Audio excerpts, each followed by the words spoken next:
Now? Yes, so I'm going to start again only because I wasn't recording. So welcome back, everybody. Great to be here at class, and thank you, Victor. And I know folks are having issues with Blackboard, but everybody's getting back online, so I completely understand that. So yeah, I was asking the first big assignment, the formal, I should say, Dave. All our assignments have been various. The first formal writing assignment was the VA PSA. And I was just asking, and yes, Aria, I think you were asking, should we answer that now? And my question is yes. Like, just tell me, how did you feel about it? How was the experience? Well, my experience was actually like heartwarming. Um, I was like, as I was writing it, I allowed the person who I was speaking to read about it, and we cried and everything. So it kind of was like it was kind of like a good thing. Like it was really something like something that you can actually speak on, like about someone that you actually care about, Mhm. that helps you and stuff, just writing about them is just really the sweetest thing. So That's great. That's great that you had that experience. I love when, the things we do in the classroom and the assignments can have, resonance with our lives. So thanks for sharing that, Ariel. Anybody else? How was the experience of, or of writing the essay, or the mechanics of it? Did you feel it was easy? Did any of you find it challenging? What was Hi, your Professor. Good morning. Afternoon. It's Aaliyah. It was emotional for me writing it because it's like it brought up a lot of memories from the past and, a lot of feelings. And also, I was kind of nervous because I'm writing it and I'm like, oh my God, okay, am I doing a good job? Is the professor going to give me any feedback? Like, did I mess up? So I'm trying to like mentally make corrections in my head and as I go along writing it and trying to like, keep up with everything that you've been saying so far. So, yeah. Well, that's good. I mean, thank you so much for sharing that, Aaliyah. I think absolutely. I think, when I hear you saying making corrections as you go along, definitely we're thinking as we're creating of the things that we know in terms of the skills that we have in terms of writing and in terms of structure. And then also remember that there's the editing process, right? So that sometimes when you write it, for you to read it again and to look for those things. So some writers work differently. Some writers like to write stuff down and then fix later on. Some fix as they go and then go back and fix it. So it's important for you to know, your own habits as you write, so that you can, apply them. But either path works. But thank you. And yeah, I think there's something I'm gonna keep it open for other folks to respond to. But there is, I mean, thinking both what Aaliyah and Ariel have expressed, there is that, right? When you're writing about, particularly if it's a personal person, right? Because the assignment wasn't limited to somebody it could have been a celebrity, it could have been somebody you admire, somebody from history. Um, but when we're writing about people in our lives, it is like I think that is a beautiful gesture, right? To take a moment to think, like, how often do you, unless you're writing a birthday card, right? People do that anymore. Or you're writing a card to someone, they're sometimes we don't have that. There used to be a practice. I don't know if it still happens. You all will let me know. There was a practice of love letters. Like when you like somebody, you wrote letters to them and you let them know how you expressed how you feel. So in a way, the VIP essay could be a form of a love letter to someone. So not structurally, but in the spirit of it. So great. Anyone else want to share about the experience, or if they found it challenging, or if they actually felt good about it? Uh, I found it pretty bittersweet considering me me and my friend haven't talked like in person for I think for 3 or 4 years by this point, ever since he had moved. Mm. So the fact that I'm talking about him again and recollecting everything that's happened throughout my middle school and high school life, it just feels in the best way I can describe it is satisfying because it's really although we haven't seen each other again in years by this point and we still talk with each other every now and then, I still appreciate the fact that he was one of the first people to accept me for who I am. That's great. Well, thanks, Logan. For sure, I'm glad I'm so glad you're all having at least good emotional experiences with the work. And it is that. It is an opportunity, particularly if you're writing from a personal place of somebody in your life, to also reflect. So in a way, you're doing research, but you're researching your memories, you're researching your thoughts, you're researching your emotions, right? And then you're putting those things to words, right? To page. So yeah, I skimmed some of them, and so I've seen some of them, but thank you. I'm looking forward to spending time with them and then responding more um, or with more feedback on them. All right, how about one other person? If somebody else, no pressure, but if somebody else would like to share, I'll pause and create space for that.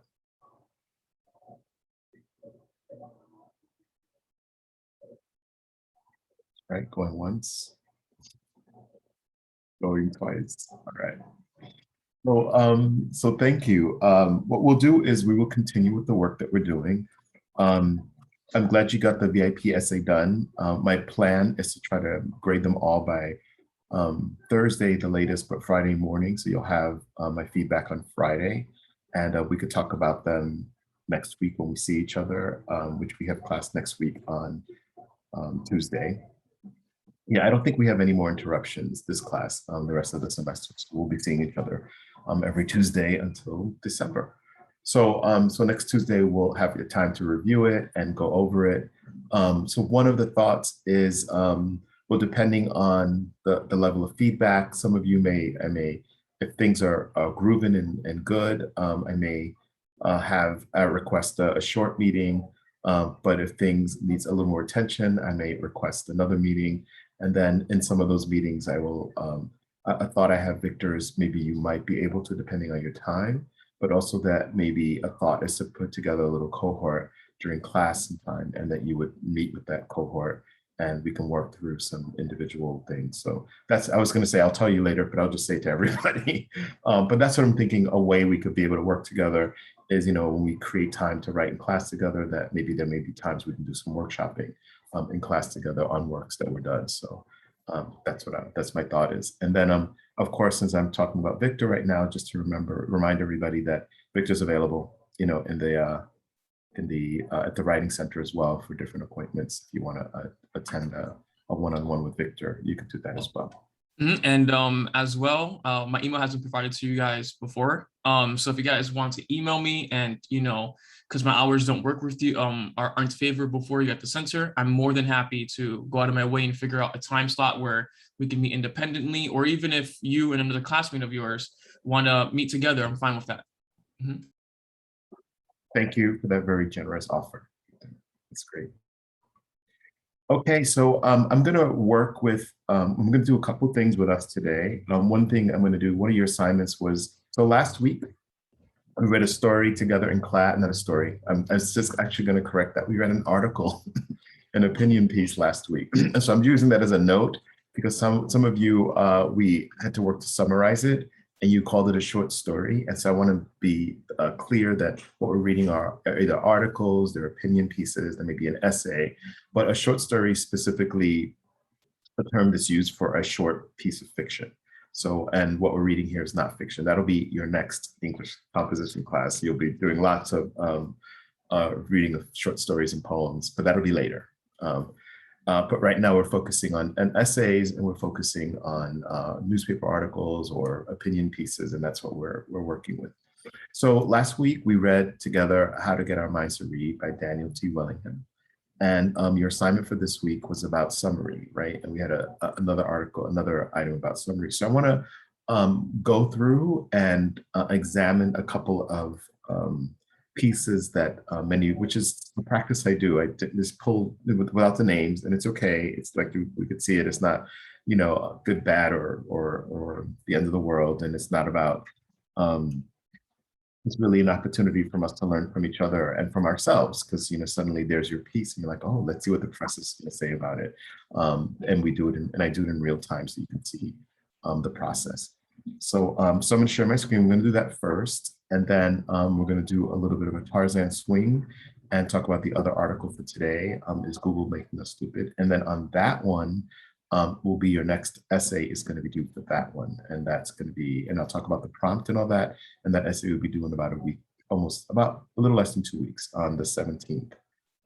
That's when that one is going to be due. So by the time that one is due, you would have gotten your feedback from the VIP. We would have had a meeting, a class next week, and then you'll have your next essay, the next formal essay that will be due, and we'll move on to another section. So, so let me share my screen, and we'll keep going. Okay, let's see here. Okay, great. And I'm going to make this small so that we could see that. And I'm going to make this big so we can see that better.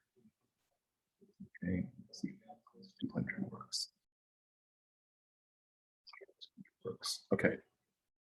So these were summaries of how to get your mind to read. Oh, let me just go back here one second. I'm going to stop for a second. So just to remind everybody about the article, right? So one of the things the article was proposing, and we discussed last class, was that, that the author was saying that Americans are not good readers. And they were saying that maybe that people think, oh, it's a new thing because of the distractions of cell phones and social media and all that. But he said it's actually a problem that goes much deeper. And what they're doing is an examination of that. So they offer definitely vocabulary as one of the things that a person needs to read. And as many of you very rightfully also understood, was comprehension, right? Because the difference between being able to sound a word out and pronounce it, but not be able to understand what its meaning is, which is vocabulary, or what its context is, which is comprehension.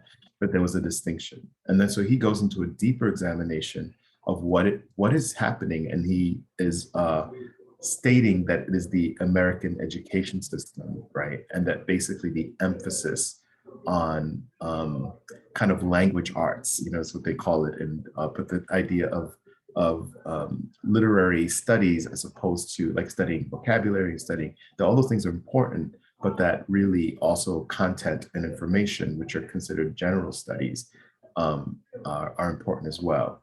And that there's a big emphasis that there's a smaller percentage of general studies or subject studies in the formative years in your early education when they think they need more of that, because you start getting into subjects later in junior high and high school. It's when you start diving into a lot of topics, subjects, and so that's what he's proposing as a problem. The problem lies in the American education structure and pedagogy. And then he says the other issue that he's talking about is he makes it a little more subtly, not as it's not, I shouldn't say subtle, it's there, it's clear. The access to information, right? That, in terms of I'll give you, there's a video we'll see probably next week together it's talking about the impact of travel, right? That how, if you get to travel a lot of places, there's an education you get by traveling, right? And that, so if you think of traveling, in a sense, travel also costs money, right? And so if you make a correlation between money, right, and travel, right? So if somebody has a lot of money, then they may travel more, right? Or so if a child grows up in a family that has more money, they may travel more. So they'll have different experiences than someone who, like myself, who we did do family trips, but we went to Niagara Falls, or sometimes, because my family's Puerto Rican, we went to Puerto Rico, we visited family. So there was, it wasn't like there was no travel, but like, as a child, I didn't go to like Paris or Rome, or I didn't go to like, Hawaii or, Argentina or like Mexico, or, that our family, that wasn't a practice to travel to that extent because it was expensive and for us to do flights, but there are families that can do that. But if traveling informs knowledge and experience, right? So then there becomes an economic divide, and that's what he talks about in the piece, that sometimes there could be an economic divide between people who have more money and have access to experience and knowledge that people who come from lower socioeconomic situations don't. So that's another piece, another argument he makes in the piece. So that, and then of course, the other thing he makes is contextual knowledge, right? And he makes the comparison that an example, if we all had to write an essay that had to deal with soccer or read an article that had to do with soccer, there's only so much information that your professor is going to get from it because your professor does not play soccer, has never played soccer. But if somebody in this class played soccer and understood soccer from the inside, they may have a deeper response. And it's just, again, an example how experiential knowledge gives you context, deeper context to what you're reading. So all of that, I just say that so that we can be on the same page and we can look at some of the ideas that were in summary, because when you're summarizing something, that one, you have to be able to make a main point, right? And then 2 or 3 and 4, you have to find out, you have to discover what other points, what other points you want to make that relate to the article. And the challenge was to do it in 5 to 7 sentences, right? That for some people, that's like, great, I don't have to write that much. And for some people, that's like, damn it, how am I going to say it in 5 to 7 sentences?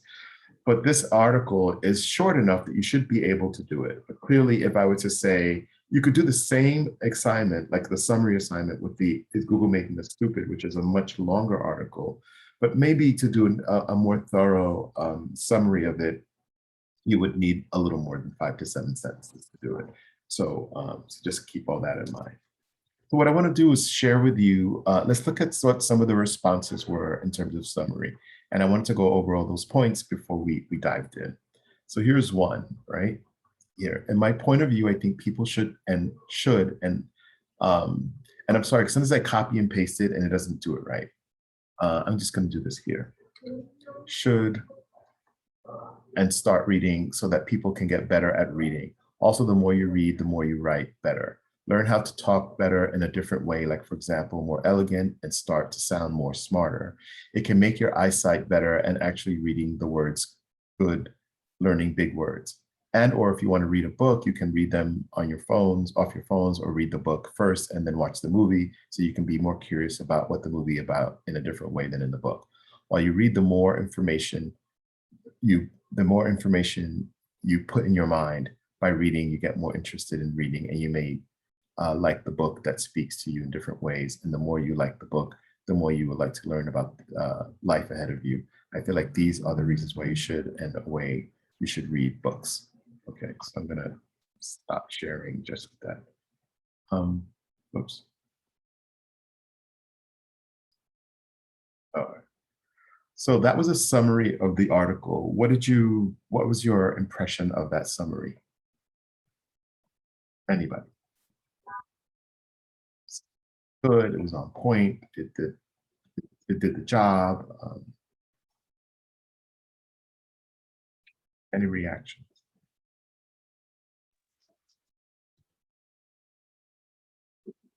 On point and amazing. A lot of examples. Amazing, okay. A lot of, okay, so I've got some responses in the chat. Any others?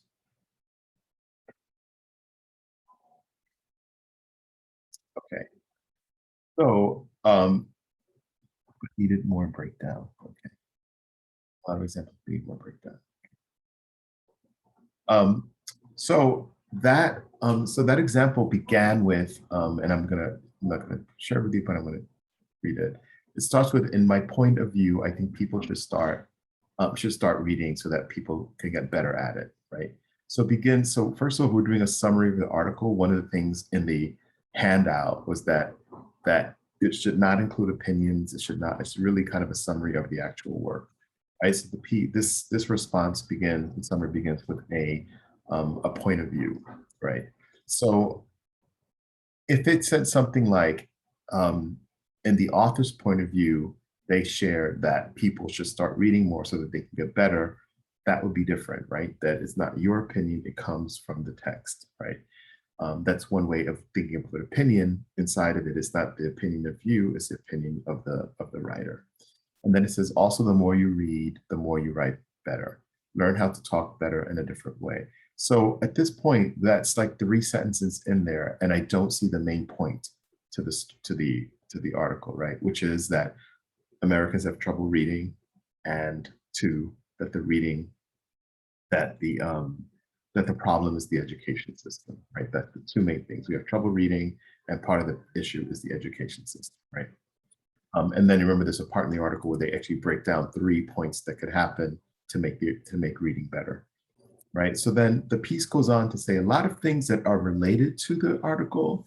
There are a lot of things about opinion about the article, right? Like the whole idea, if you want to read a book, you can read on your phones, you can read a book first, you can watch the movie. All these things are good, intelligent, smart observations, about reading and about general information around it. And it may very well be, as the person began the piece, stating that it is their opinion, right? But it's important that if you're writing a summary, the summary comes from the text that you are writing.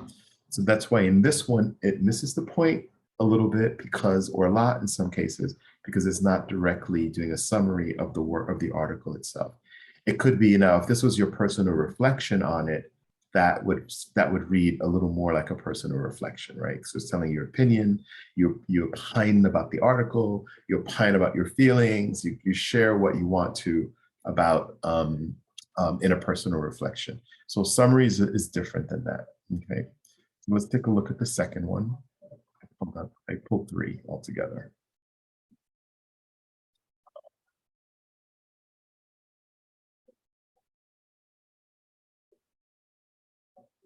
Oh, here it is, okay.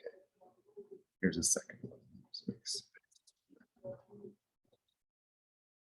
All right, it says, in this news article, How to Get Your Mind to Read by Daniel T. Willingham, he states that he does not believe it is social media and smartphones that implements, I think that maybe impedes people's reading. Daniel believes it's people's comprehension of what they read that plays a major role in what you read. During this article, the author states many of these poor readers can sound out words from print so that, in a sense, they can read, yet they are functionally illiterate. He also states that a broad vocabulary also plays a part in knowledge. Given information from the scores on the National Assessment of Education Progress reading test that hasn't improved in over 30 years, as the author has mentioned.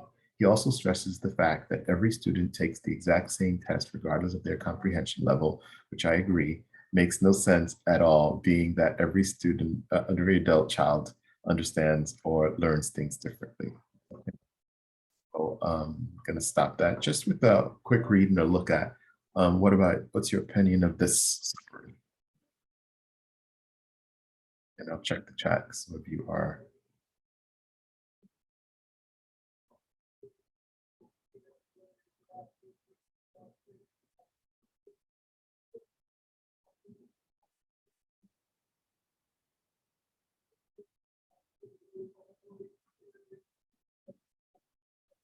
Any thoughts in the chat, or you can unmute and just speak your piece. A bit rushed.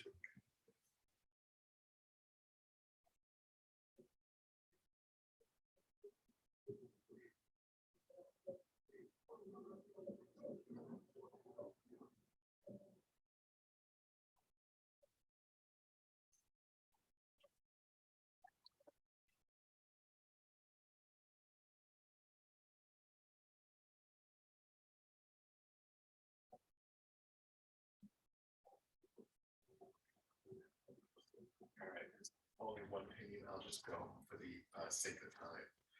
So yeah, I'll read it again. Who's that? David S. I'll read it again and we'll see it again now.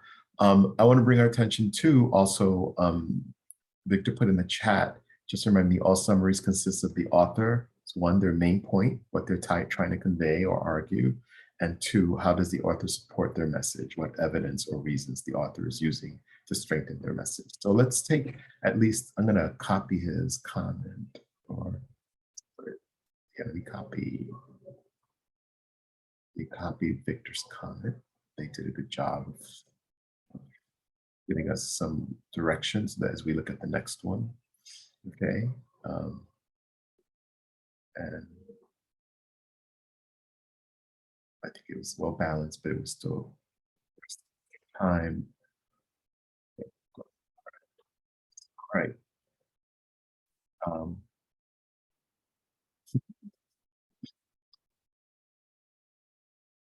Thank you. To be developing a mutual admiration society. Well, let's take a look at it. I'm going to type in maybe above it.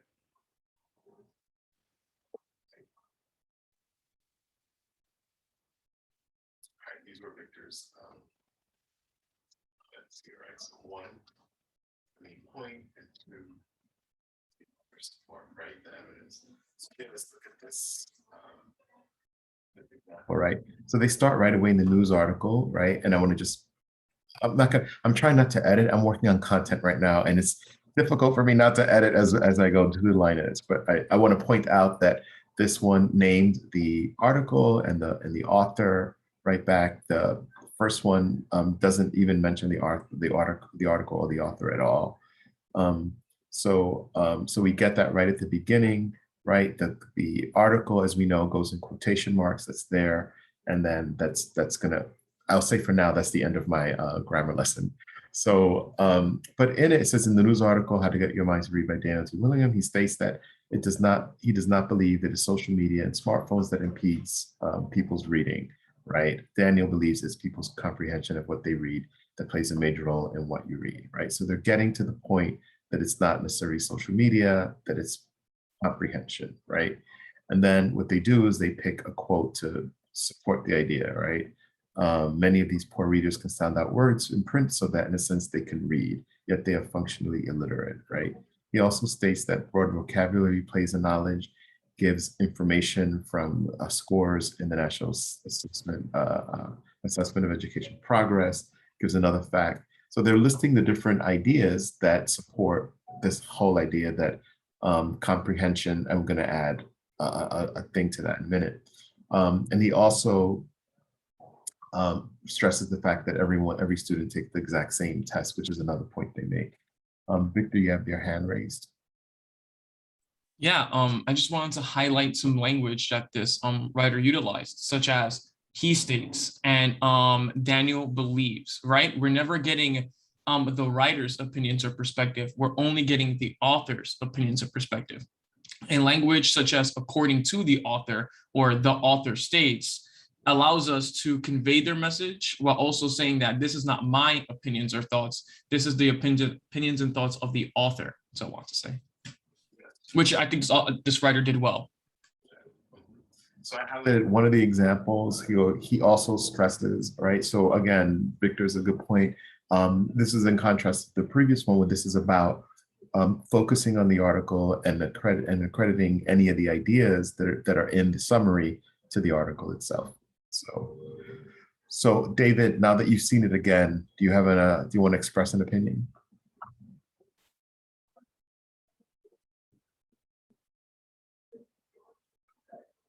Via voice or via chat? What the hell?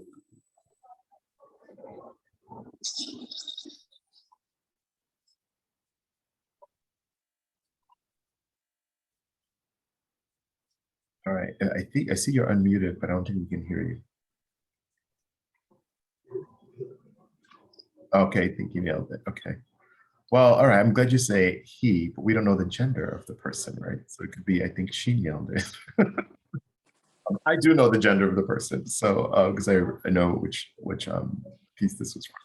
All right, so maybe we'll do these two. I think these were two good examples of seeing that sometimes very often we might dive into something and there may be valid ideas, but when we're writing a summary, that these are the ideas that we want to keep in mind, the main point that is there, and how does the author do that? Support or give or support the idea or expand it out throughout the essay.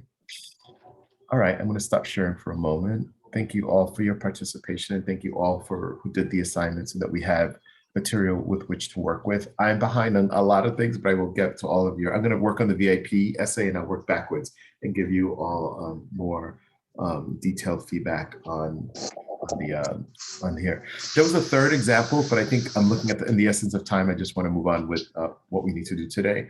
The third example directly said it in the first line, said, "How to Get Your Mind to Read" by Daniel T. Willingham is explaining how Americans are not good readers. Daniel states the problem is not bad reading habits, but bad education habits engendered by a misunderstanding of how the mind reads.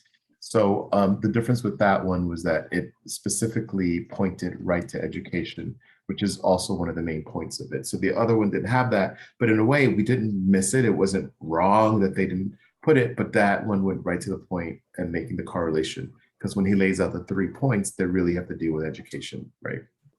think that's it.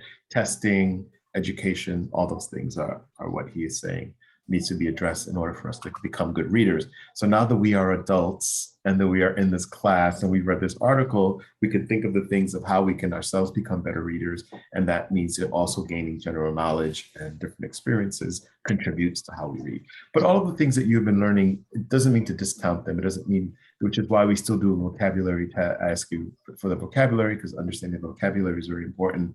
And also like close reading, like slowing down and reading things together, which is what we will do today with is Google making us stupid, so that we're good and clear with it. And that way you'll have any, if you have any questions next week, we can also address those before you write your next essay. So let us go to the next, I'm going to share my screen again. So is Google making us stupid? We're going to talk about that in a moment. But some of you that were able to do the assignment, these are some of the words that you all looked at and said, you know, I don't really understand these words, right? So utilitarian, and the definition they offer were designed to be useful or practical rather than attract. Poignant, even evoking a keen sense of sadness or regret. Or another way of something being poignant could be something that's significant, something that makes it a powerful point. Plasticity, the quality of being easily shaped or molded, okay?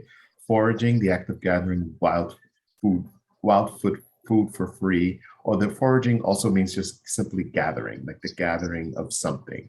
You know, you could forage for information, you can forage for all that. The literal meaning is what some of you are bringing here. Tinkering, an attempt to repair or improve something in a casual or unskilled experimental manner. That was what was offered for tinkering, which is pretty accurate, you know.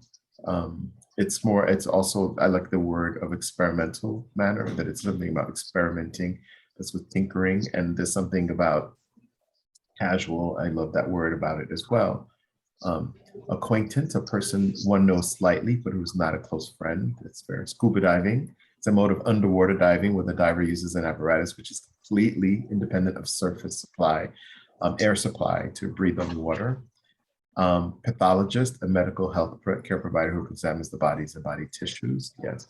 And pathology, just, you know, the word pathology very often is just referred to as a sickness, something that is wrong. Sometimes pathologies could be physical illnesses, but they could also be mental illnesses. They could also be social illnesses. So just to keep that expansive idea of pathology in mind. You know, plasticity we did, algorithm, a process or set of rules to be followed in calculations or other problem-solving operations, especially by a computer. And definitely it's a mathematical term, and it also has a connotative term, right? An algorithm, meaning like there's a method to the system. They talk about algorithms in social media as well. So that is something else to consider. So I like that we could look up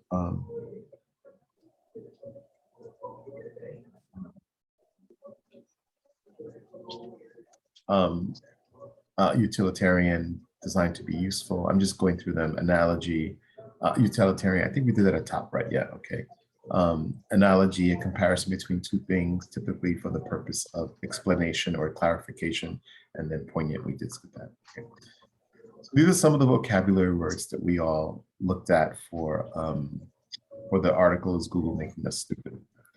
And so before we dive into the article, I'm going to just stop sharing for a second and see if anybody wants to share an impression or a thought about the article, you know, before we, or even like the title. Like, what does that title even mean? Is Google making us stupid? What do you think that means? I believe that maybe because like, you know, sometimes we Google a lot of stuff, maybe we kind of like get the information a little bit twisted up, that maybe Mhm. it's like us always looking for information or always looking for guy from Google kind of just makes us a little like kind of dumbfounded when we can it's kind of like something that we can know ourselves. Mhm. Yeah, like you're saying, instead of us having the knowledge or something that's in us, we're relying on Google to keep the knowledge for us. And then we have to go there to get it. So we're not keeping the Right. knowledge here, we're relying on some other outside place for knowledge. Yeah. I mean, I think also what you were saying, Ariel, I heard a little bit of it, is like how trustworthy is the knowledge that you get from Google, right? That you have to, be able to discern, Right. what is accurate, right? Right. And then David says, I think it's for some, but meaning making them stupid. Yeah, I think, yeah. I think it depends of the point of view of everybody, because back in time, I remember there was not too much information on the internet. You have to go and look for, if you wanted to travel, you have to look in a map. You know what I'm saying? Mm-hmm. Instead going in the GPS or stuff like that. And right now you can find a lot of stuff in Google, easy and quick. Mm-hmm. But I think it depends of how you want to learn. You know what I'm saying? Mm-hmm. Like, you can find a lot of stuff in Google and then you can learn it, or you just can look for them and not learn it. I think it depends of the point of view of everybody of what you want to do. Mm-hmm. Well, I think that you make a good point, Miguel, because there are usefulness of Google, right? It's super popular. Like, I'll tell you, I use it all the time, and so in a way that is there, and you could also use it to enhance like knowledge, right? To learn more. And you also have access to things that sometimes would take you longer to get, right? And at the same time, the phrase, is Google making us stupid, is considered a leading question, right? Is making us an assumption inside of the question that Google does, in a way, have an impact, right? And I think, but it's good for us to have this discussion because we can talk about, that's what we're here for, like to look at something, examine it, even question the articles that we're reading, right? Yes. So in the chat, Victor is saying, is commenting to Miguel about this. It's a great point. Let me just share it with everybody. I'll say it out loud so that people can see it, right? It's a great point. Yes, we can swiftly acquire information, but are we comprehending that information? Are we double checking that info? Are we critiquing that info? Yeah. So yeah, so that's the other side of it, right? That's what Ariel was pointing, that, that it's we have access to it, but that we also have to use our brain. I'll give you an example. When you talked about maps, Miguel, like there were times when I would drive to a city, like I would go to a city, I'd go to San Francisco or Los Angeles or San Antonio, and I would just like maybe get a map and get in the car and just like drive around. And after a couple of days, I didn't even use the map because I started becoming familiar with the city, right? And with the streets and with how to navigate it. And then then I started using another piece of technology, the GPS, right? And suddenly, like, I can't travel, right? Like I can't, unless that GPS is on telling me, make a left, make a right, go up the hill, go around the corner. So so there's a question about what is happening to our brains as we become accustomed to relying on other things, where I'll tell something, I don't know, I'm clearly way older than all of you in this class, but there was a time when I memorized everybody's phone number. I knew all of my friends' phone numbers. Like I would open my phone and just say, okay, let me see, I want to go out tonight. Let me call so-and-so. Hey, what's up? What you doing? Oh, you're busy? Okay, yeah, I was going to go out to the place. Oh, you can meet me later? Great. Listen, I'm going to call so-and-so. All right, take care. Boom, boom, boom.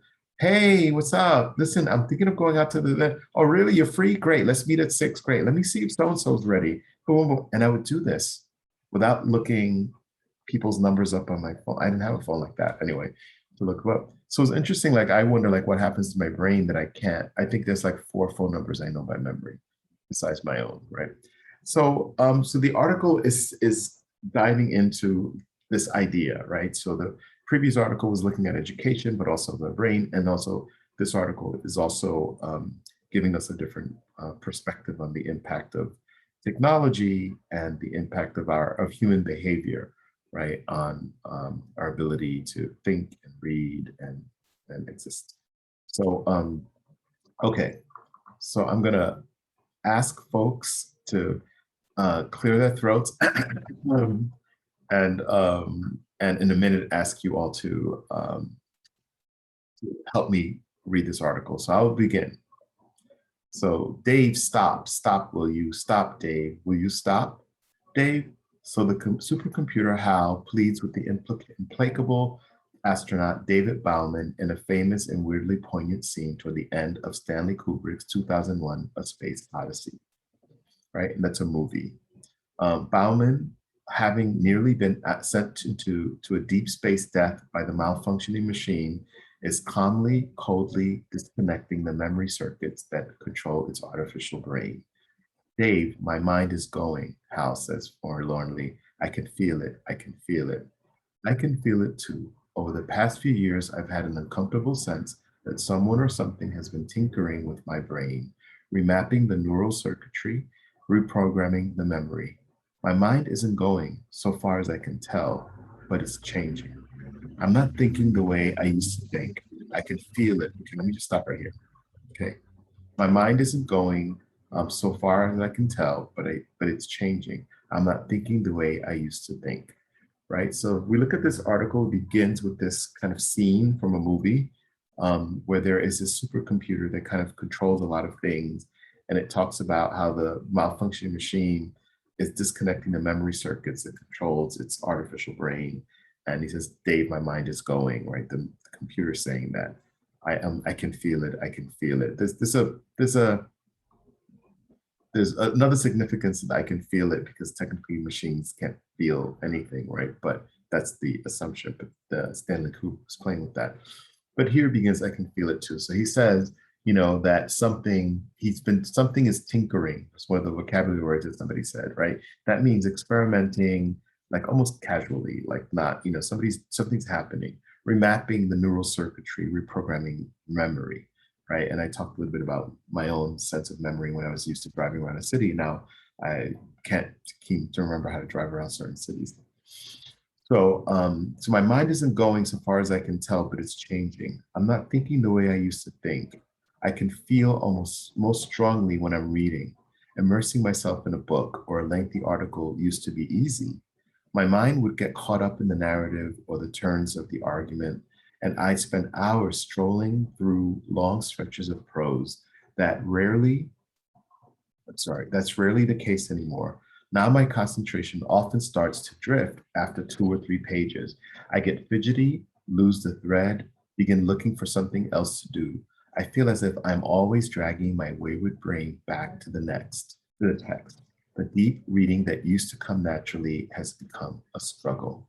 So I'm gonna pause for a moment. So they're saying one of the ways that they are identifying that something is happening is that they used to be able to read, they used to immersing myself in a book or a lengthy article, and they found that easy. So reading a long text, right? That their mind would get caught up, that means that would be engaged, involved in the narrative, right? Or the argument, and they spend hours strolling through long stretches of prose. They spend hours reading. They said that's rarely the case anymore. Now my concentration often starts to drift after 2 or 3 pages. So they're finding it harder to focus, right, on the long texts, right? I'll continue here. I think I know what's going on. For more than a decade now, I've been spending a lot of time online, researching and surfing, and sometimes adding to the great databases of the internet.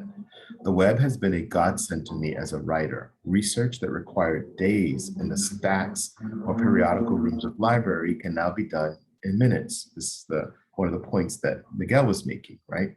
That there's ease and there's quick access. A few Google searches, some quick clicks on hyperlinks, and I got the telltale fact or pithy quote I was after. Even when I'm not working, I'm as likely not to be foraging in the web's info thickets, reading and writing emails, scanning headlines and blog posts, watching videos and listening to podcasts, or just tripping from link to link to link. Unlike footnotes, to which they're sometimes likened, hyperlinks don't really point to related works, they propel you toward them, right? So they're saying in this next paragraph that for a while they have been, the website has been a godsend, but they realize that they spend more time doing searches and being involved in the activity of reading and searching, but then they also go through scanning headlines, blog posts, watching videos, listening to podcasts. There seems to be a lot of consumption of activity that's happening online, right?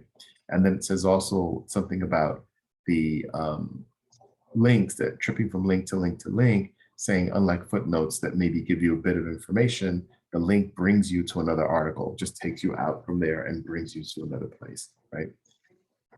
I'll continue. For me, as for others, the net is becoming a universal medium, the conduit for the most of the information that flows through my eyes and ears and into my mind. The advantages of having immediate access to such an incredibly rich store of information are many, and they've been widely described and duly applauded, right?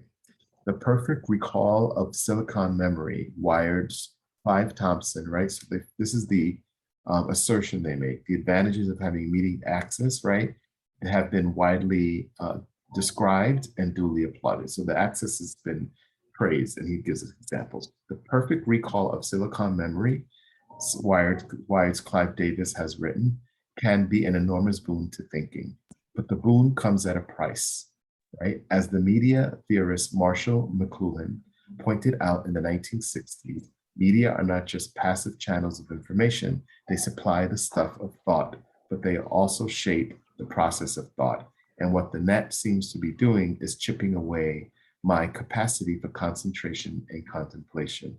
My mind now expects to take in information the way the net distributes it, in swiftly moving stream of particles, right? In a swiftly moving stream of particles. Once I was a scuba diver in the sea of words, that means diving deeply, using a metaphor. Now I zip along the surface like a guy on a jet ski. Okay. We'll read one more paragraph and then I'm going to ask for some help. I'm not the only one. When I mention my troubles with reading to friends and acquaintances, literary types, most of them, many say they're having similar experiences. The more they use the web, the more they have to fight to stay focused on long pieces of writing. Some of the bloggers I follow have also begun mentioning the phenomenon. Scott Karp, who writes a blog about online media, recently confessed that he has stopped reading books altogether. I was a lit major, this is a literary major, in college and used to be a voracious book reader, he wrote. What happened? He speculates on the answer. What if I do all my reading on the web? Not so much because what if I do all my reading on the web? Not so much because the way I read has changed. I'm just seeking convenience. 1 second. 41, that's 2787. All right, someone needs to mute, but I'm going to try to find you and mute you all. Is it me?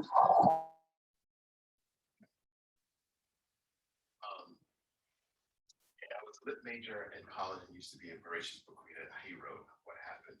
He speculates on the answer. What if I do all my reading on the web? Not so much because the way I read has changed, i.e., I'm just seeking convenience because the way I think has changed. Okay. And let me do Bruce's one. Bruce Friedman, who blogs regularly about the use of computers in medicine, also has described how internet has altered his mental habits. I now have almost totally lost the ability to read and absorb a longish article on the web or in print. He wrote earlier this year. A pathologist who has long been on the faculty of the University of Michigan Medical School, Friedman elaborated on his comments in the telephone conversation with me. His thinking, he said, has taken on a staccato quality. I'll talk about staccato. Nobody said that, but I'll share what staccato is. So my thinking, he said, has taken on a staccato quality, reflecting the way he quickly scans short passages of text from many sources online. I can't read War and Peace anymore, which is a very long book. He admitted, I've lost the ability to do that. Even a blog post of more than 3 or 4 pages is too much to absorb. I skim it. Okay. Let me pause for a moment. And then after I do this. So if we look at this article, it's clearly longer than How to Get Our Minds to Read article, which is just a couple pages, right? And they're making a deeper argument. And what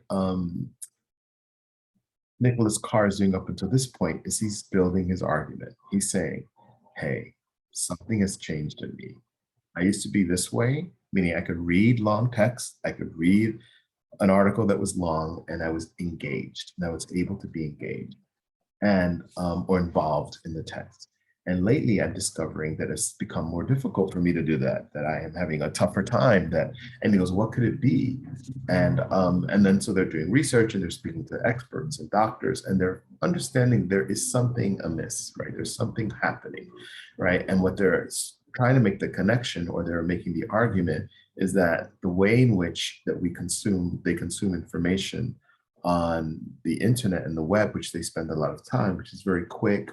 Staccato means like these short, in music, it's short notes, right? So it's like, and it's more like a quick, short way of doing things. So he's saying that his brain is becoming more staccato, like used to taking things in a short little bites of information, right? That you skim an article, you read the headline, and that you think like, I was doing this on purpose at the beginning of the class with, is Google making us stupid? Because if you did not read the article and you only read the headline, sometimes you feel like I understand what this article is about, right?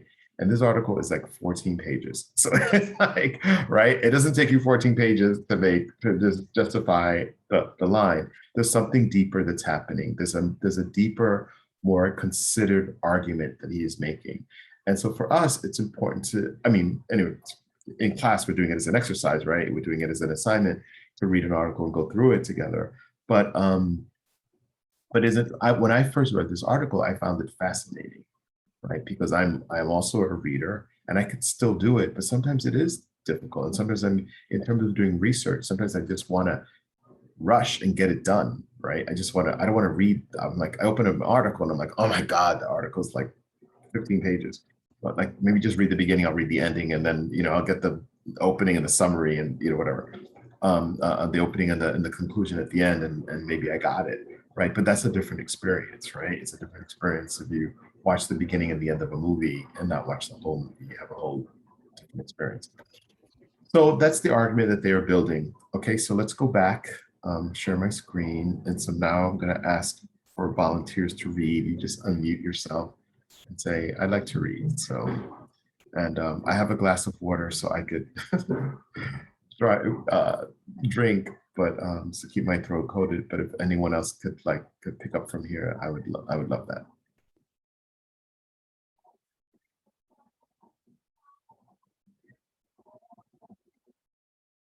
Some volunteers to help me out. The first part. What's here? It says anecdotes alone don't prove much. Okay, I can do that. Okay, thank you, Miguel.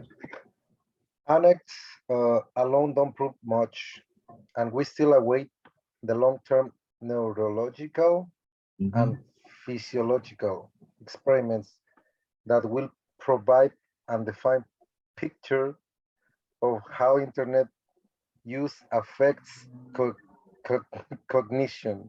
Okay, good, great. Hold right there. I just want to. No, you're great. You're great. I just want to talk about that sentence, right?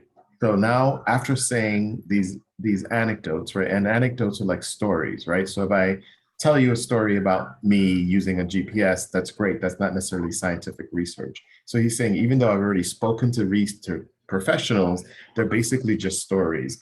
And in this sentence, he's saying that we're waiting for the neurological, and the second word is psychological experiments that will provide further, he's waiting for the research to come out to see. And cognition is really, it's about understanding, like how do we understand stuff? All right, can you all hear siren? Miguel, can you hear siren? No. No, okay, good. So, all right, Miguel, you can continue, but recently published. Yeah.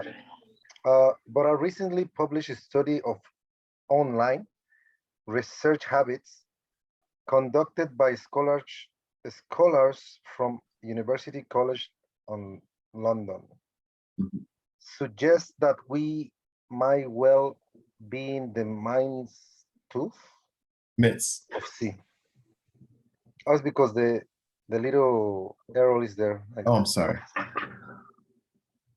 Of C, change in the way we read and think.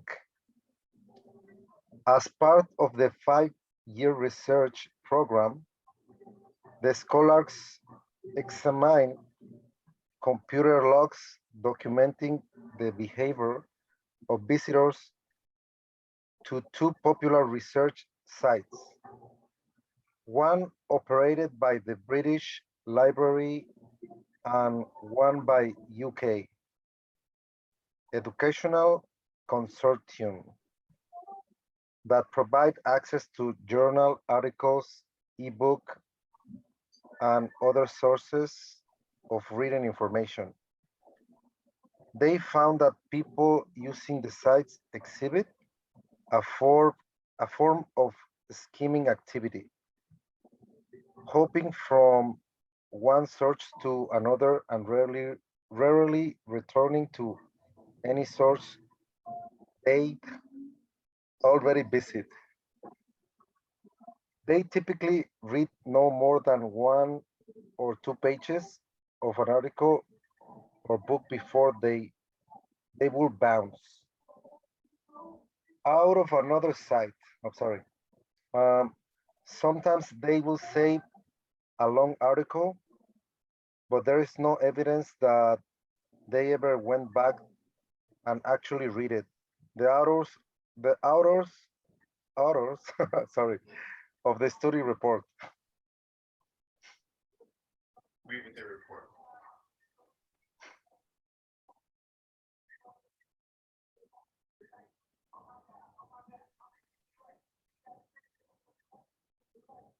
Should I keep reading?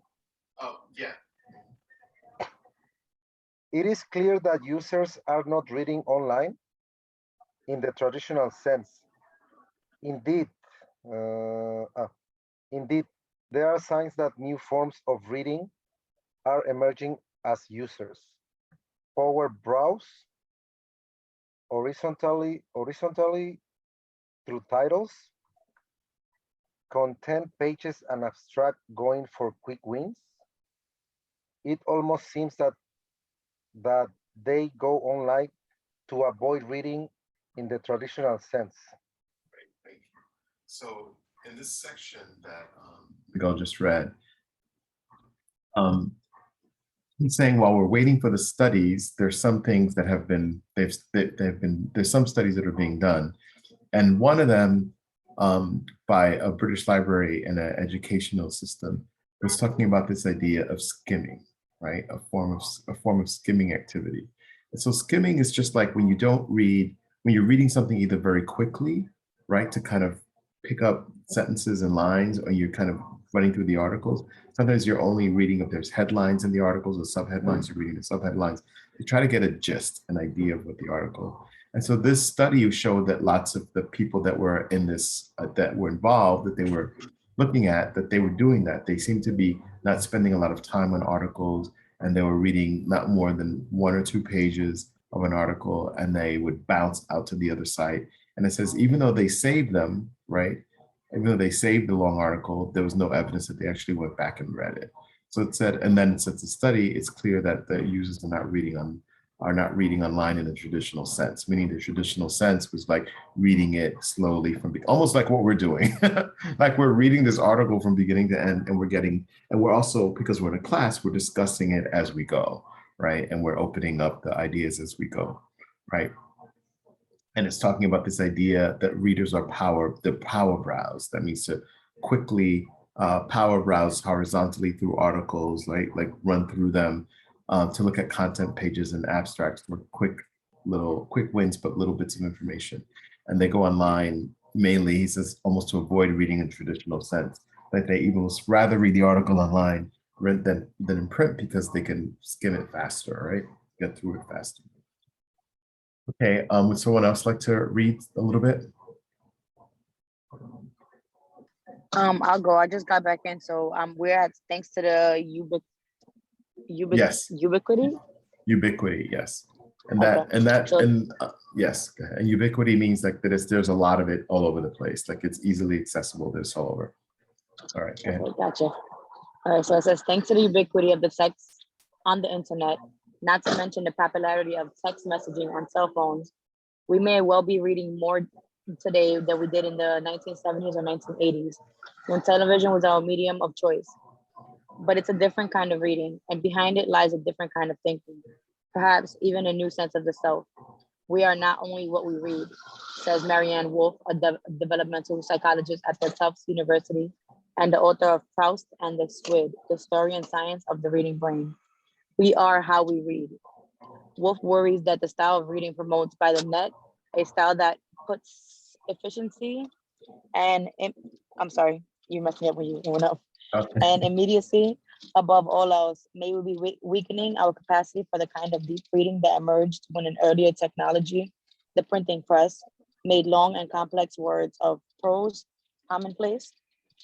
When we read online, she says, we tend to become more, decoders of information.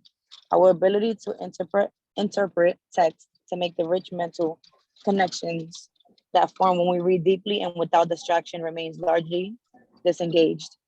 Okay, so pause, Samantha. I ask you to read more in the next paragraph. But in this paragraph, what we're seeing is he is finding people that agree with him, right? So he found Marianne Wolf, right, who studies developmental psychology at Tufts and is an author of this book about the story and science of the reading. Whoops. Look at that. That's the power of this freaking medium. Did you see that? I just put my cursor over it and it immediately took me it took me out of the article, right? And now if I was someone else, I could get distracted and not finish reading this article and instead start researching a book and shopping on Amazon. But all right,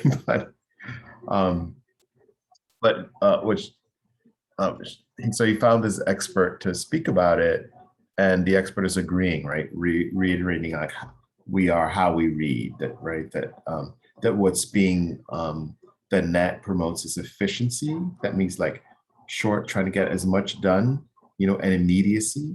Like, that those are the most important. How do I read, like get the most done as quickly as possible, and move on to the next thing, right? That we're mere decoders of information, right? That means we're trying to make sense when the information is there, but we try to decode it from these little bits and pieces. All right, continue, Samantha.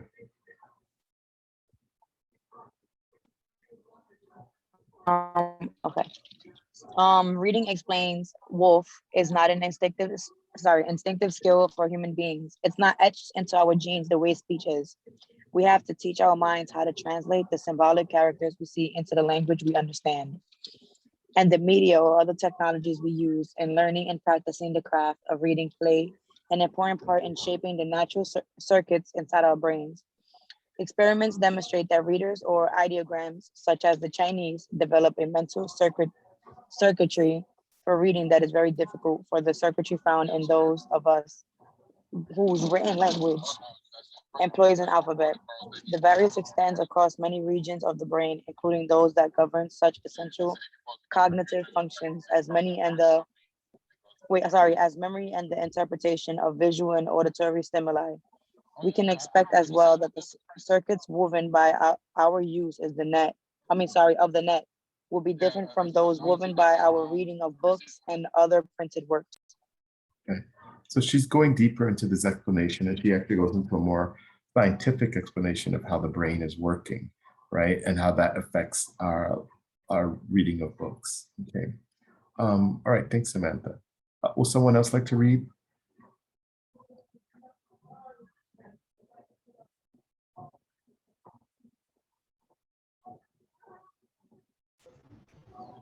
Yes, I will read.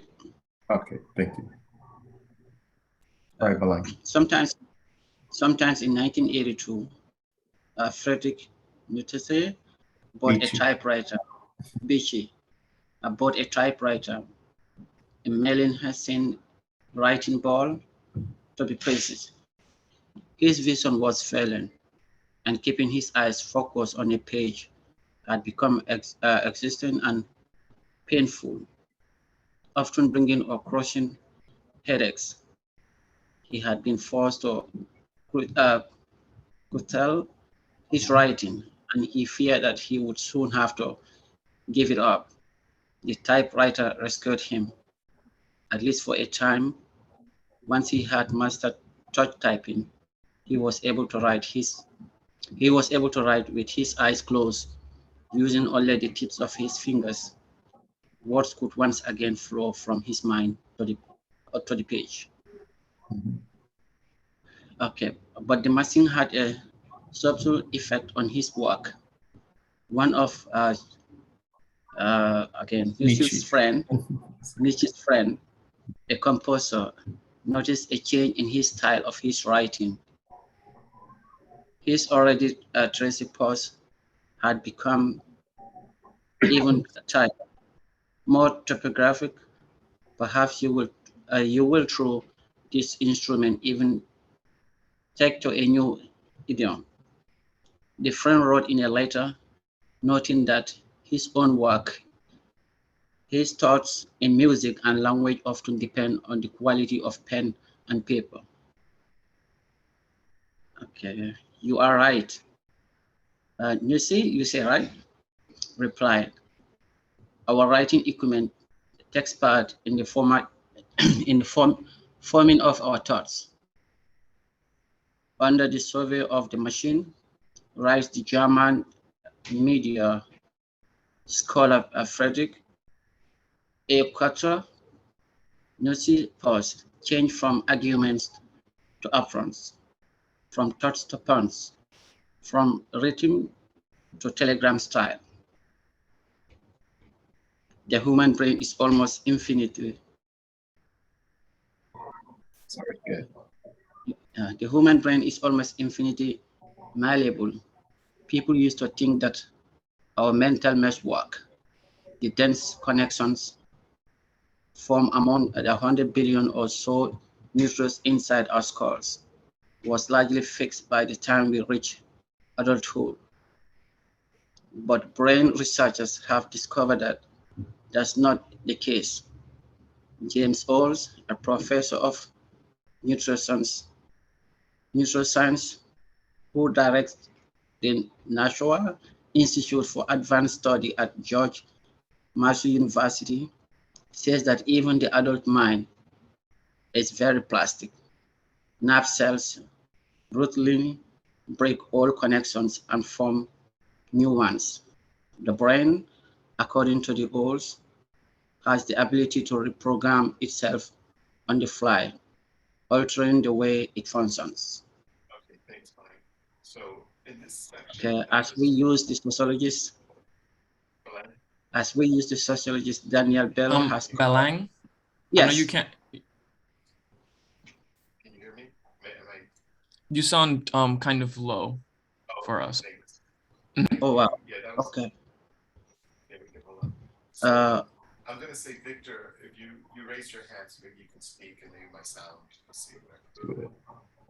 Oh, I was just going to speak about Nietzsche and how it's very interesting for them to quote Nietzsche here, knowing that Nietzsche and his writings on nihilism and the understanding of like human life, or I guess like certainty, is based on like you can't agree with any truth given to you until you've critiqued it and disregarded tradition, so that way you find your truths yourself. And it's interesting that we're reading on Google, and how Google kind of like doesn't allow us to find or come to our own truths, because we're skimming to be efficient, to find the truths we're looking for. You know what I mean? We're not searching or coming to them ourselves, but they're kind of being given to us. And I think that was just interesting. Mm-hmm. Yeah, can you hear me any better? Yeah, I think it's just the connection. And this section also, in addition to what Victor's sharing, is talking about the way our brains work, right? And it's saying in the thing that in a way that our brain, the way speech is almost like what we're programmed to do, that reading isn't. And it's something that our brains have to learn how to do in terms of reading and writing. And also was talking later on about function, with the whole typing thing, that they're saying that how when the writer started using the typing machine, that they had the way in which they were communicating changed. They were attributing that to something different happening in the brain. And the brain has the ability, they said, to be malleable, right? Here's this section. The human brain is almost infinitely malleable. The brain can change, and sometimes it starts making changes in response to activity that we're doing. So in this case, it's saying the brain, according to Olds, has the ability to reprogram itself on the fly, altering the way it functions, right? All right, I'm gonna read a little more, and then we'll take a little bit of a break, and then we'll come back and continue, and then we're gonna do a little bit of a jump, but here. So as we use what the psychologist Daniel Bell has called our intellectual technologies, the tools that extend our mental rather than our physical capacities, we inevitably begin to take on qualities of those technologies, right? So that it's saying the qualities of the technology, right? And in this case, we're saying quick, fast information, skimming, things that move fast and hop around, that our brain begins to behave like those technologies. The mechanical clock, which came into common use in the 14th century, provides a compelling example in techniques and civilization. 1 second, I'm just gonna do a little mute all.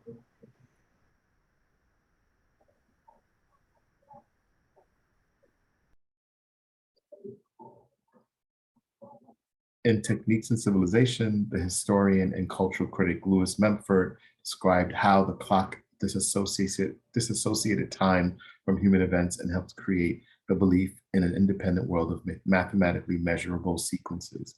The abstract framework of divided time became the point of reference for both action and thought. So it's talking about how the use of a mechanical clock, right, a clock, having that instrument exist, affected how we thought, right, about the divided time and action and thought. These could be different references. But clock's methodical ticking helped bring into being the scientific mind and the scientific man, but it also took something away.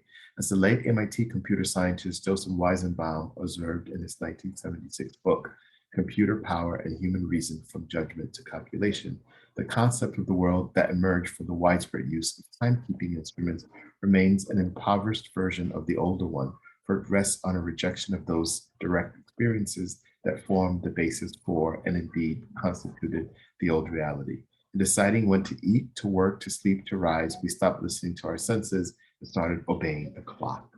Right? So that is the conclusion of this paragraph, is saying one of the things that the clock did was not only change time, but it did something, it changed people. It said instead of the idea of eating, working, sleeping, and rising, we stopped listening to our senses and started obeying the clock, right? So it's interesting, I think maybe we could talk about years later, that the idea of the mechanical clock. So there, let me just, I'm gonna stop sharing for a second. So in that last section, when they're talking about the use of the mechanical clock, in terms of saying, instead of using our senses and doing it by the clock, is looking at our activity, right? So if our senses were like, when we got hungry, we ate. When we got tired, we slept, right? That now it's good. One of the things that has evolved since the use of the clock is that now we set the time, right? Like lunch is between 12 and 2, right? And so, you know, like go to bed at a certain time, right? But so sometimes, even if I've had breakfast, sometimes between 12 and 2, I start to think I'm hungry, right? Sometimes I am, and sometimes I'm not. But the idea, the impact of how the technology affected human behavior, right? We went from, you know, using the sun, et cetera, to, you know, that's why even some of us, I think, still have issues with daylight savings and all that, because we're used to the day being light, and then suddenly, you know, it starts getting dark and it's 7 o'clock and it's 5 o'clock and it's 6 o'clock. And instead of following our senses, we start getting sleepy or tired because, you know, we're looking at other things. But it's 1:53, and usually about this time, you know, the brain also has limits to absorption and attention. So in a class that goes for the length that ours goes to, I usually build in a little break. Also because even though whether it's 12 or 2, you still may be hungry. If you ate before class or you didn't, there's an opportunity to grab a snack, go to the bathroom, stretch, you know, answer the text that came through or something. So why don't we say, it's like, what's almost 1:55, and we should do like about 20 minutes. So let's come back at 2:15. I'm just gonna ask, let me see if I could do this. I don't know if I can do this. I'll just leave it alone. Let's all take a break. I was gonna put Victor to work on something with me, But let's all take a break. So we'll be back at 2:15. We're going to read a little more of the article, and then we're going to talk about the assignment for the article, and we're going to talk about one or two other things, and then hopefully that we'll get all that done in the class.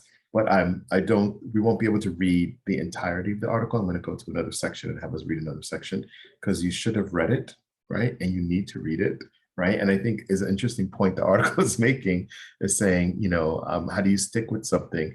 But I wanted to read the first 4 or 5 pages with you all, so you can see how the author is methodically building their argument, right? Taking up more time and more space to build their argument, pulling in experts, and etc. Well, Nahom, is there assignments that will be for next Tuesday? Yes, so all of that will be addressed, assignments and all that we addressed in the second half of the class. So let's actually go to the break, because I could probably keep talking for another 5 minutes and then be chomping into the break. So take a break, really just take it, relax, lay on the floor, do whatever you need to do to recharge yourself, and then we'll come back for the second half of the class. I'll see you all at 2:15.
So we're back.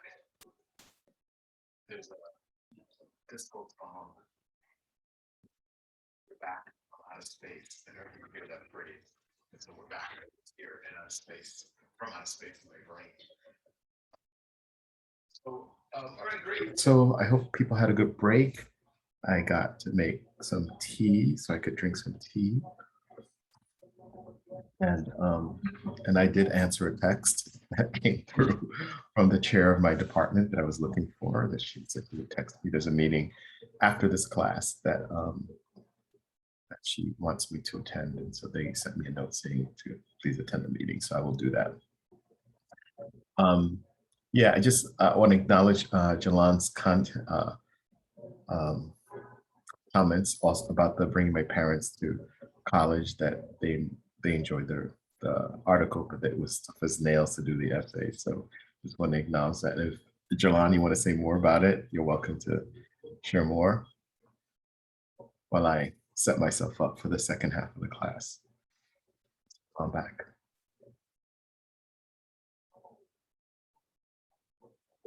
Oh, my mic doesn't work, but I'll try. Okay. Yeah, feel free to put it in the chat. That's fine.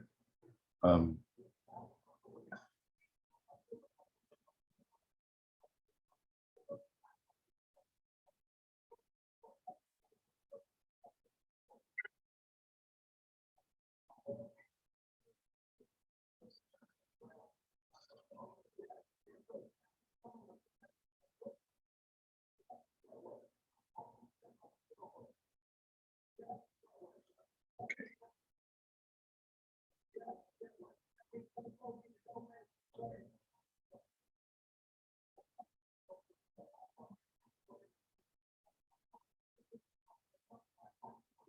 Okay. Well, Jalan, okay, there's more.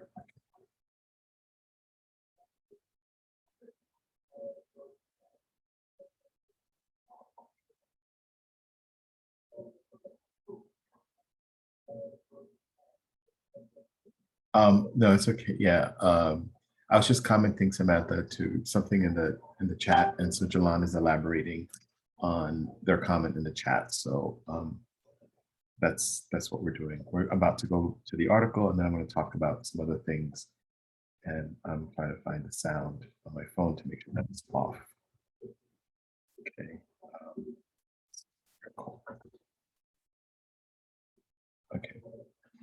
Yeah, but I think, just to comment that on essay writing in general, that, it's important, particularly the kind of essays we're writing right now is really responding to text, right, to other texts.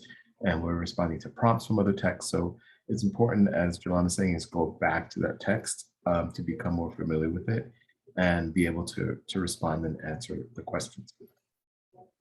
So, so the article getting, is Google making us stupid, right? To summarize a little bit, it's making this assertion about the impact of in this case, of the web and of social media, and Google's part of that community and the activity that we do around it, right? That the activity of clicking and fast reading, that all that activity, we spend a lot of time doing it, is affecting the way our brains are working, right? So as we have gotten trained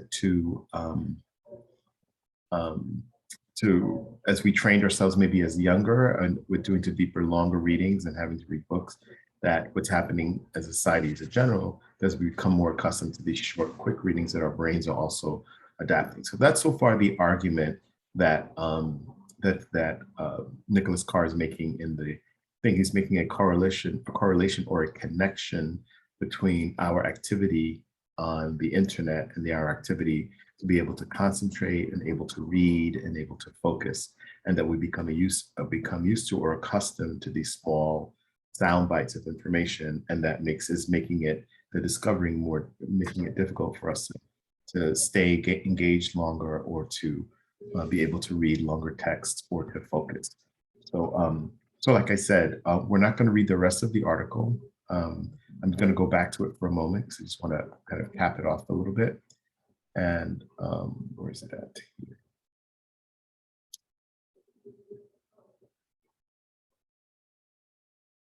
Goodness gracious. All right, I found it. So we're talking about the clock, right? I think when we left off. So I'm going to read just 2 more paragraphs, right? 2 or 3 more paragraphs, 3, and then we'll transition and talk about the assignment related to this assignment, and then we're going to set things up for next week. Okay. So the process of adapting, we're talking about that back to the clock, right? So the process of adapting to new intellectual technologies is reflected when in the changing metaphors we use to explain ourselves to ourselves. When the mechanical clock arrived, people began thinking of their brains as operating like clockwork, right? That's a phrase that grew out of how your brain works. Today, in the age of software, we have come to think of them as operating like computers. But the changes neuroscience tells us go much deeper than metaphor. Thanks to our brain's plasticity, the adaptation occurs also at a biological level, right? So it's not just a metaphor, like a figure of speech. They're saying that something is happening to our brains. The internet promises to have particularly far-reaching effects on cognition. In a paper published in 1936, a British mathematician, Alan Turing, proved that a digital computer, which at the time existed only as a theoretical machine, could be programmed to perform the function of any other information processing device. And that's what we're seeing today. The internet, an immeasurably powerful computing system, is subsuming most of our intellectual technologies. It's becoming our map, our clock, our printing press, and our typewriter, our calculator, and our telephone, and our radio and TV. When the net absorbs a medium, the medium is recreated in the net's image. It injects the medium's content with hyperlinks, blinking ads, and other digital gewgaws, and it surrounds the content with the content of all the other media it has absorbed. An email message, for instance, may announce its arrival as we're glancing over the latest headlines at a newspaper site. The result is to scatter our attention and diffuse our concentration. The net's influence doesn't end at the edges of our computer screen either, as people's minds become attuned to the crazy quilt of internet media. Traditional media have to adapt to audiences' new expectations. The television programs add text scrolls and pop-up ads, and magazines and newspapers shorten their articles, introduce capsule summaries, and crowd their pages with easy-to-browse info snippets. When in March of this year, the New York Times decided to devote the second and third pages of every edition to article abstracts, its design director, Tom Botkin, explained that the shortcuts would give harried readers a quick taste of the day's news, sparing them the less efficient method of actually reading, turning the pages, and reading the articles. Old media have little choice but to play by the new media rules. Never has communication system played so many roles in our lives or exerted such broad influence over our thoughts as the internet does today. Yet for all that's been written about the net, there's been little consideration of how exactly it's reprogramming us. The net's intellectual ethic remains obscure, okay? And then the article goes on. So this here says 6 of 14, it's not, as we know, it's not 14 pages. There's actually like 11, it's 14 because the original thing had 100 ads or something at the end of it. But beyond here, there's just 4 more pages. 1, 2, 3, 4, 5 pages, and that's it, right? So you have 5 more pages to read. But this was also a, I'm sorry, I thought I was sharing my screen when I was reading. I guess I was not. So we have a couple more pages left to read for it. So what I want to do is talk a little bit about this assignment related to this, right? So your next essay, which is going to be due a week from Sunday, so you have like a week and a half to work on it. And so I suggest considering working on it sooner rather than later. But just at even the beginning, if you write your introduction. But the one thing I want to do next is go over the prompt, right? And one thing that's important with in an essay writing and is also listening to the prompt. And very often being able to read the prompt is important and understand it. And so for this one, I'm just going to pull the prompt in the chat. Maybe.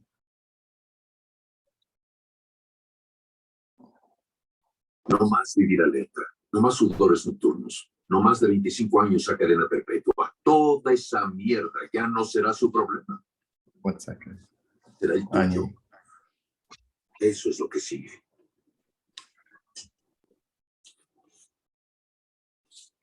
Pero bueno. All right. Yeah, I think Anya, whatever is playing in the background is coming through. So I just muted you. Oh, yes. All right. Thanks for answering questions inside of that. Yeah, all of this is on. All right. Let me, actually, I won't put it on chat. Let me share my screen instead and put it in a different document.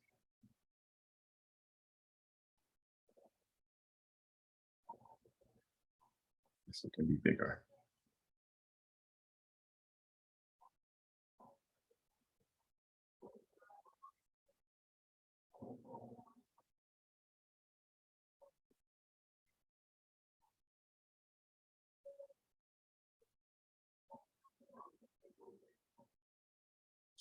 All right, I'm going to share my screen just so we can go over the prompt together.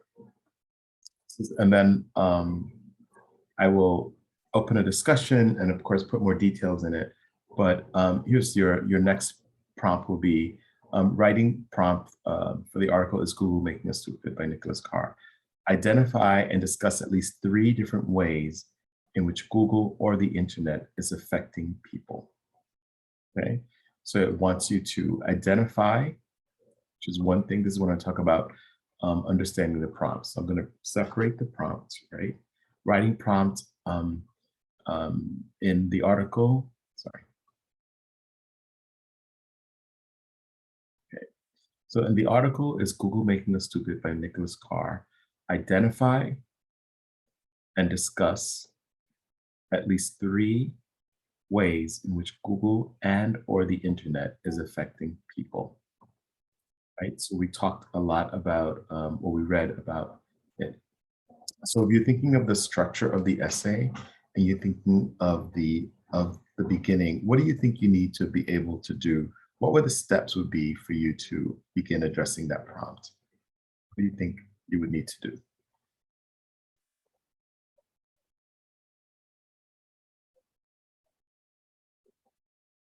Any thoughts on what would be like all right, the professor just read the prompt. I have to write an essay. What's one of the first things I might need to do?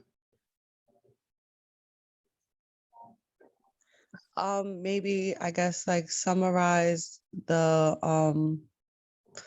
like I guess the prompt that you gave us, like just like a brief introduction on what's going on. What's going on? What do you mean, Ariel? Like I guess what's going on in the story. Right. Okay. So first you have to, we've half read it together. So first you have to make sure that you've read the article, right? So that you understand what was being asked of you. Because if you didn't read the article, it would that question would be like a mystery, like how does it affect people? I don't know, right? So you have to read the article, right? And then I think what Ariel was also sharing is then begin in terms of you may not necessarily to write a summary, but there should be some kind of summarized idea. And by writing a summary or thinking about a summary, what we're doing is the exercise was, and remember what Victor put in the chat, right? Identify the main point of the article and then find out how they support it, right? So that's one of the things that you would need to do. Definitely read the article, right? And then write down the main points so you understand what they are, right? And then you're going to be, and then figure out what is it. So you're looking at the different ways, right? Is asking how the Google and or the internet. So you have 2 things to look at and see how those things are affecting people. Now, just for our class, because we're here, they've been talking a lot about how it affects our brain, right? That's one thing. It's another way. What are other ways the article up until this point has said is affecting people?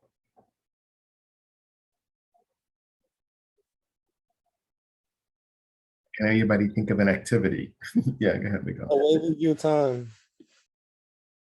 1 second, Joshua. Joshua, finish your thought and then Miguel. The way you view time has affected people. Okay, the way in which time has affected people behavior, how we speak, how language. Okay. What about, go ahead, Miguel, and then Balan.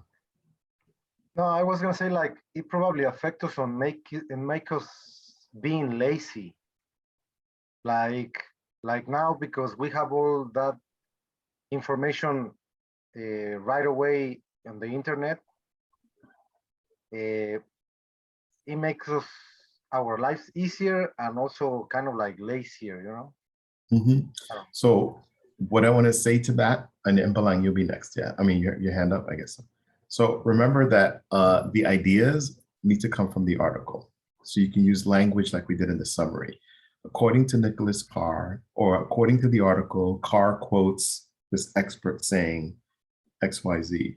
So so with your comment, Miguel, you would have to go to the text and support it, right?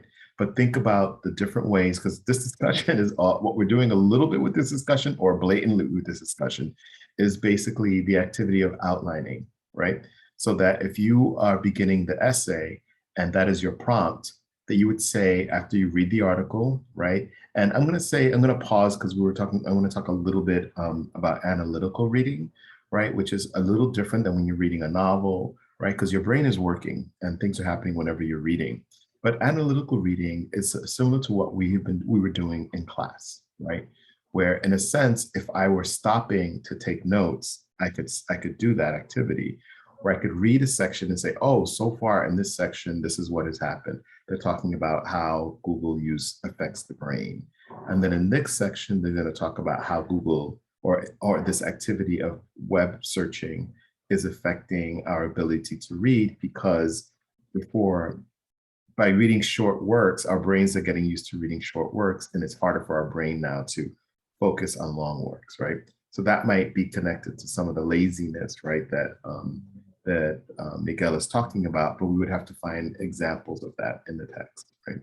So analytical reading is about that. It's about slowing down. It's about reading sections. It's about rereading, right? And sometimes with a text like this, like there's on the one hand, this article is not easy, right? They're throwing, if we think of how to get your minds to read, they're throwing ideas from the beginning, from making a reference to a movie. How many people have seen 2001: A Space Odyssey? How many people have seen that movie, right? A lot of people have not seen that movie, right? It's a movie, but it makes a reference to a movie that maybe a lot of people have not seen, right? If people have seen it, they know exactly what he's talking about. They can even imagine the scene in their brains of that moment toward the end of the movie when that moment is happening, right? But so the article, I'm gonna say it's accessible in some ways, and in other ways it's also challenging. It's throwing lots of ideas, lots of concepts, but we're able to look up the words we don't know. We're able to relax and understand the contexts of the words, and get into the practice of using the article as the source information for you to build your essay, right? So in this case, the prompt is saying to identify and discuss, right? At least 3. So there's going to be 3 body paragraphs, right? That will discuss one of the 3 different ways that Google or internet is affecting our brain, right? So the prompt is designed so that you will have at least 3 body paragraphs, right? And once you identify what those 3 points you want to talk about, what's those 3 examples of how Google or the internet is affecting our brain, those 3 main points are going to be used to build your thesis statement, right? Which goes into the introduction, right? So in looking at the prompts, I'm going to share my screen again, right? So in looking at the prompt, what we're talking about so far, right, is to read the article, become familiar with the text, right? Then we're saying to summarize in some way, right? And then we're saying, looking at the prompts, right? It's asking,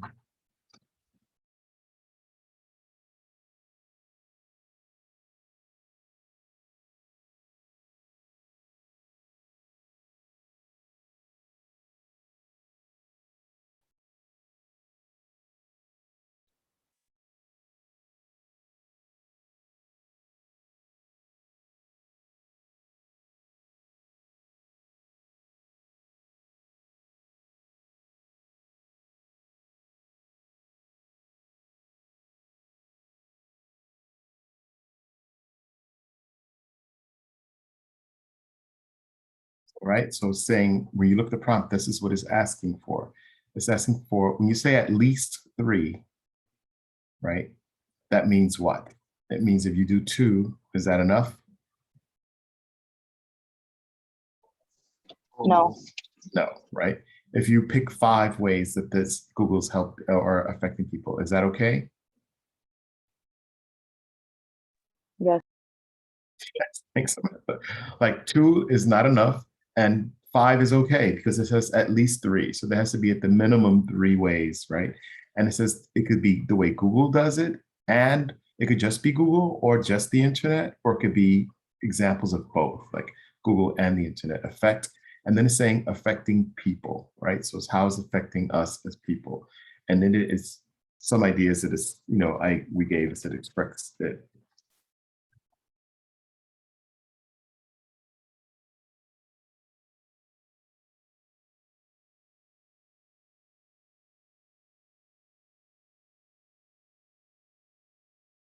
Right, this is just a general idea. Here's one. Right, and then as you continue to outline, you would pick a second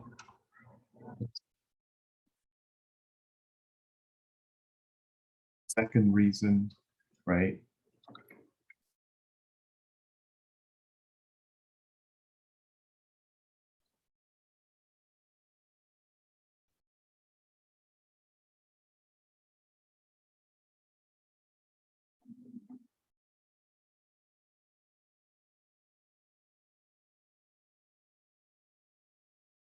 Right, so you begin crafting the different ways. When you do analytical reading, you also with the text, so that's here, I'm going to say, like if I was, I'm using this with my blackboard. So what is supposed to be the same? Say it again. 1-3 is the same thing, you know. Point 3, yeah, it's just 3 different points. So 1-3 is the same point. No. How about that? Right? So affects the brain and how it can reprogram itself, find another way it's affecting people, and then a third way, right? You could pick a 4th and a 5th if you wanted to.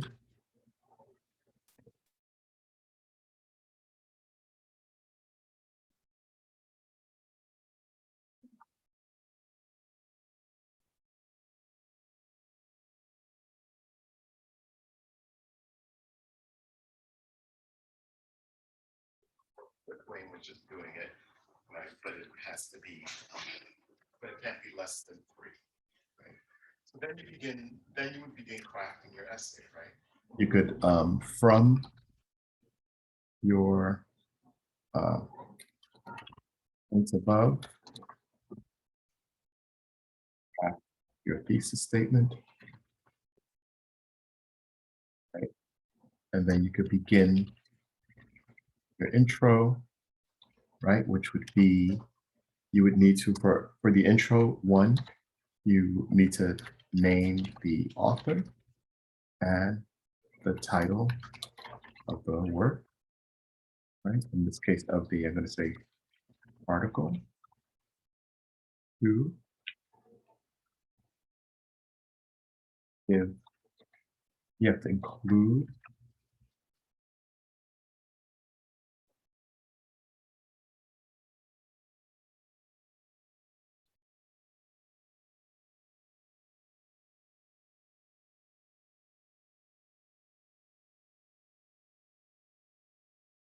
in 3.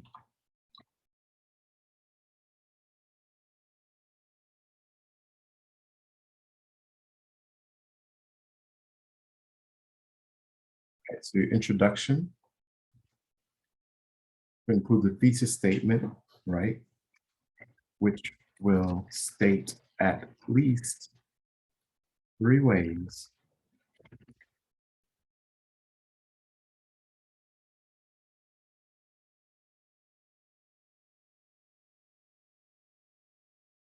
that would be your intro, right? So 3 ways. I'm going to just use letters A, B, and C, right? The 3 ways that Google and/or the internet is affecting people. Then in terms of structure, we continue building off of our last essay, like body paragraph. 1 will identify and discuss, right? The first point, A.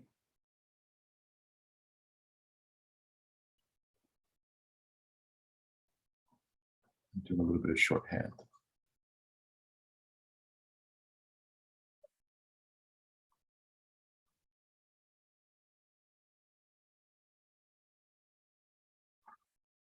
Okay, then body paragraph 2 will identify and discuss the second point.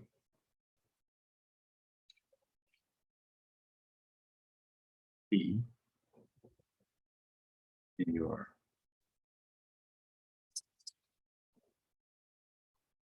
and then paragraph number 3 will identify and discuss the third.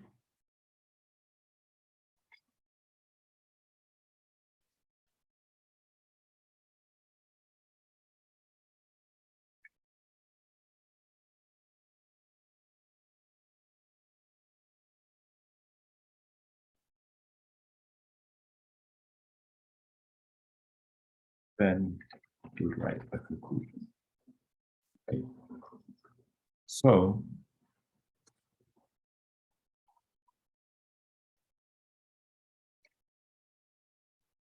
the way we've discussed the essay structure, right? Because every essay has an intro, body, and a conclusion. So you have your intro, which names the author and the title, includes a 2 to 3 sentence synopsis of the summary of the article, like what's the article about, right? Include the thesis statement, which will state at least 3 ways, I'm saying A, B, and C, that Google and/or the internet is affecting people. Then your body paragraph number 1 will discuss the first point.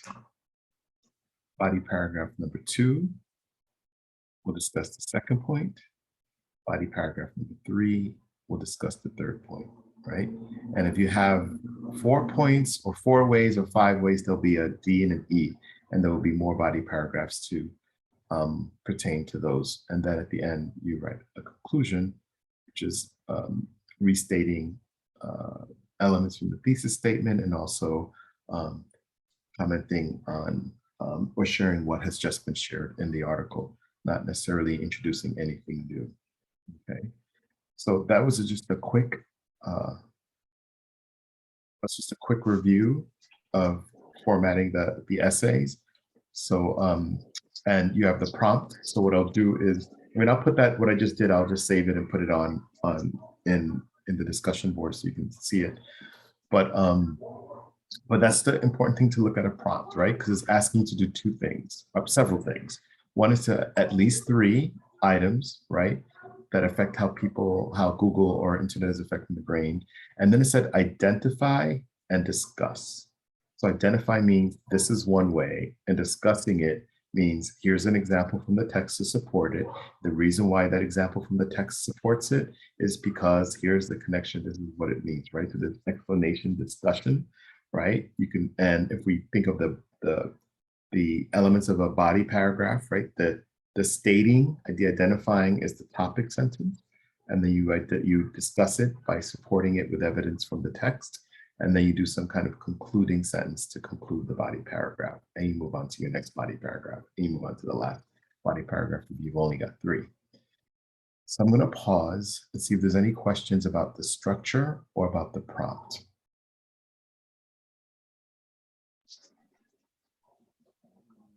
My question, in conclusion, you want them out of the article, not about any thoughts, right? Correct. Good question. So you're not doing a personal reflection at the end of it for your conclusion. Your conclusion is directly related to what you discussed in your essay. So that's why in this kind of, now there are sometimes essays where that will be part of the prompt that, add a personal reflection on it, But that's not what this is asking. This is asking to just identify and discuss 3 ways that the Google and the internet is affecting the brain. And for the conclusion to the last and the paragraph, also out of the article too. Say that again. The conclusion for the last closing paragraph, you want that out of the article too, right? Yeah, it's about the article, right? So, but it's about your essay. So like, let's say you said, one thing we said is identifying the way the brain works. Name 1 or 2 others. Not reading the same. Say it again. Not reading the same, How it affects our reading, right? Our affects our reading, right? And one other one. Writing, I don't know if it goes into the, well, it did explain about how it's technology. We was talking about the typewriter. But one thing I'll give you, it also talked about focus, like our ability to focus, right? So let's say you do that. You do that, it reprograms the brain, it affects our reading and affects our focus, right? That your conclusion, that's what your conclusion, right? It's almost like, you know, so the article talked about several ways in which, you know, Google has affected our brain, or internet has affected has affected people. One of the ways that was discussed was that it affected our ability to focus. Another way it was discussed. So it's almost a restating, kind of stamping at the end of the essay you wrote. So you shouldn't bring in new ideas. You shouldn't bring in any other articles for this kind of essay that is really an expository essay, just talking about the article and responding to a prompt.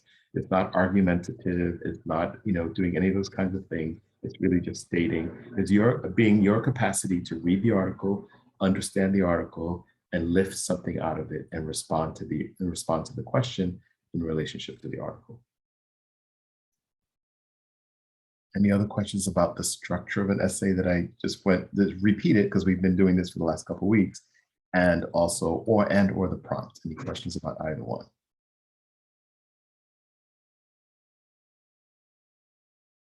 No? Okay, so then my job will be to open up a window, and this is not going to be due until Sunday, until the 17th, which means that we have another class on Tuesday before this is due, and it's due the Sunday after that class, right? So it's not this Sunday. You have time to do that because I want you to get my feedback from the VIP essay. Because if you remember, the VIP essay had a similar structure, right? You had identified 3, you know, characteristics of this very important person to you. Those 3 characteristics were going to create your thesis statement. And then in each body paragraph, you're going to be discussing that one particular characteristic from each person. So that the structure is the same, the material is different, right? Personal experience. Now we're going into the examination of an article in text and talk about the content inside of it. Okay. So that's part 1 of your homework. And part 2 of your homework is going to be to watch a video. And I will send you the video. I'll talk to you a little bit about who is in the video. And then when we get to class, we'll watch a video together, and then we'll watch that video too. This idea of thinking, an idea of reading, right? I like to start, well, not start, but at the early part of the course, introduce that, add to our writing practice, but also hopefully what we'll do is also look at our own habits, right? Look at how we read. Like for instance, let me tell you, when I grade, so I don't know if I've talked to this class. I've done it from here, I think before, but the beginning of the class, the beginning of the semester, I had moved into, in spring, I moved into an apartment, and I have a room that's an office, but I had not set the office up, right? So my first classes were in all kinds of places. But and I've also used my office at Ostos to teach my other class. So I might do that someday with this class too. I'll just go to campus and we'll do it from my office. But I created an office space where I do a lot of my work. So one of the things I know about myself, my reading and my writing habits, is that I don't ever get a nice cup of tea and take my laptop and sit in bed with all my pillows to grade your papers, because I'm gonna fall asleep, right? And it's not because your work is boring, it's because the conditions are not the conditions that this person has to be able to read and focus, right? I don't read novels in bed. I don't read newspaper articles in bed. I don't do any of that because I read like 3 sentences and I'm out, right? So that's my habit. But some people get in bed and read for hours and they just love it, right? So it's important for us to understand the articles is understanding both our own human behavior, right? Like what do we need to be able to read and think? And also the second article is really talking about that be aware, because even with all your efforts, there are activities that may affect you that you're not maybe cluing into, right? But are having an impact. So it's just making us aware of that. So there's something, I think, at least I hope, practical about what we're reading, right? And then you can apply that to writing. And so then we're going to move into other explorations of the human brain and the mind and about issues that affect us as human beings as we continue to develop our craft of writing and develop our skills as being good analytical readers, right? Because you're all readers, you can all read. And there's examples of, people reading when you volunteer to read, we can all hear that you know how to read.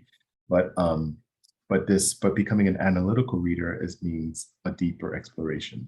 And this concept of analysis, this concept relates to something we were talking about in the beginning of the class, and I can't remember who said it, but maybe Victor put in the chat, but it was really like our ability to discern. Like, how do you make a decision about what you believe? How do you make a decision about what you understand, right? So analytical, like to analyze something also means you can also be questioning it. So for us to be able to, you can look at this article and read it like, I don't know about all that. I don't know. Reading fast, it helped me be a faster reader and I could read things quicker. And so, it's okay to challenge and dispute, but to be the activity of analysis, to analyze, to become closer, to learn more about, is an activity that I hope you do in your life, right? Whether it's, the other day I was, your professor, is older and has some arthritis in his knee. And so I did all this research on what supplements, and I've been doing really well with the things. I mean, a lot of the inflammation and all that stuff has gone away, but that was me doing my analysis, not just listening to my friend Cheryl, who said, take collagen, that'll be good for you. I was like, what the hell is that? And I had to look it up and what kind of collagen. So if I just started taking any kind of collagen, who knows what I would have done to myself. But I had to do that research. So I went on a bit, but the idea is that this activity of analytical reading, looking at text, staying with them, being able to get through a longer piece of text is something we could apply to our lives as we're analyzing the information we get, as we're making decisions about health, about opinions, about the things that we write. The process of analysis, of being analytical, is a skill that you could have in everyday life, not just to write an essay and to read an article, but it's a skill that goes into everyday life. So for next week, you will have 2 things actually you have 1 thing for next week, and the other one's a week after. And let me just make sure so that I'm not leaving something out in my, I don't know. I know that it's like, I'm aware that there's 20 minutes left of the class, and I'm like, oh, I gotta get this stuff done.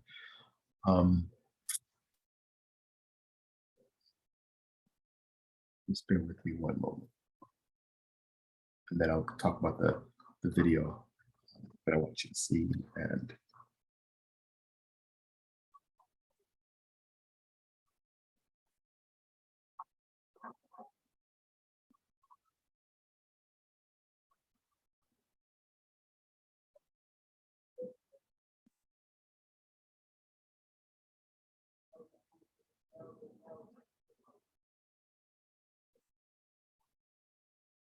yes, I'll have to do that next class. Okay, I have to do that. Okay, good. So yeah, so that you will have 2 assignments, okay? One will be due before the next class, and one will be due after the next class. So before the next class, I'm going to ask you to look at a video. I'll open up a window and share that with you. Maybe I'll turn the video on for a minute. It's a TED Talk that is by a writer. A couple of semesters ago, they were the book of the semester, but the writer is named Chimamanda Adichie Ngozi. Chimamanda Adichie Ngozi. Does anybody know that writer? No? It was the book of the semester maybe about a year ago, she had one of her books, Americana.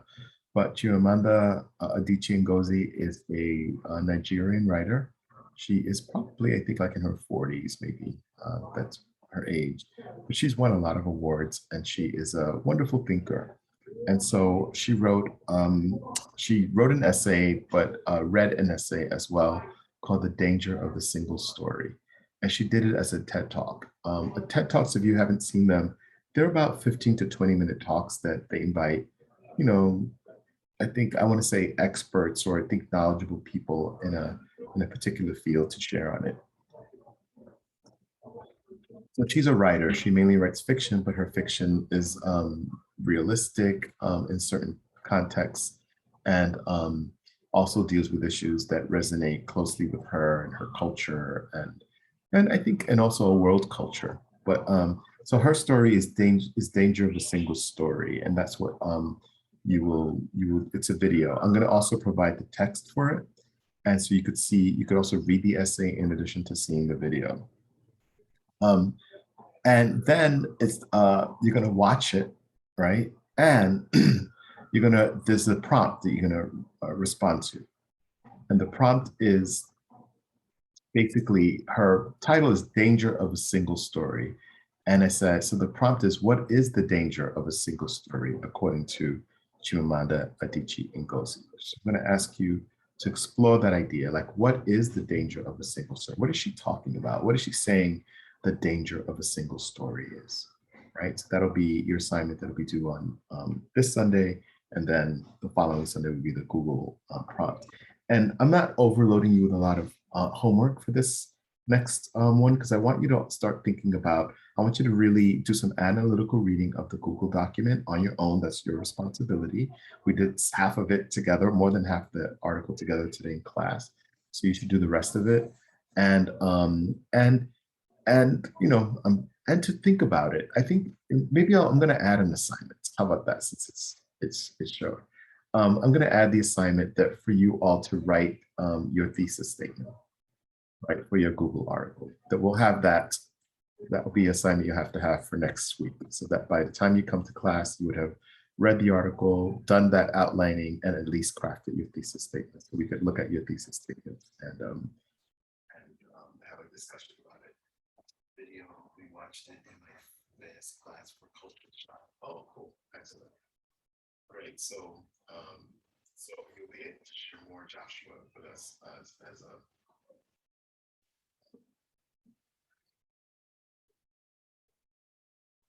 All right, I'm sorry, I have not been seeing the chat, but you all having a.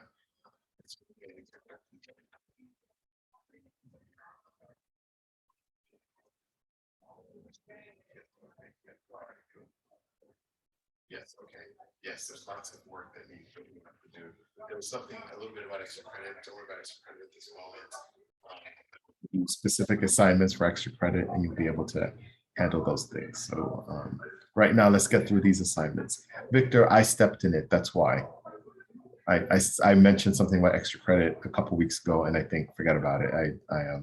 I lit that fuse. They're like, what? Extra credit? I need it. That's like, all right. I love when people ask for extra credit because it shows that they want to do extra work. It's always nice. Yeah, that's a good way to put it. Okay, so then, we'll do two things. So one is for next class, you'll watch the video, you'll respond to that prompt. I'm going to send it. The response to the prompt should be like 5 to 7 sentences, should be a paragraph. That would be your response to it. And then the other thing, your other task is to craft the thesis statement for your Google essay. So you'll have those two things for the next class. And then after that, the essay will be done. And then between now, and I would say by the latest Friday morning, I will respond to everybody's VIP essay and some of the other assignments so that you have some feedback and some information to build in the future.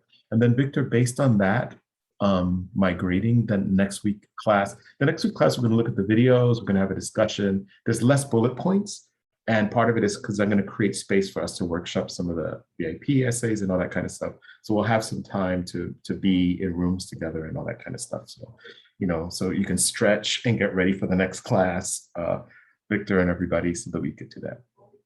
Okay, so what time is it? All right, it's 3:02. So I feel this class just came in for a landing, right?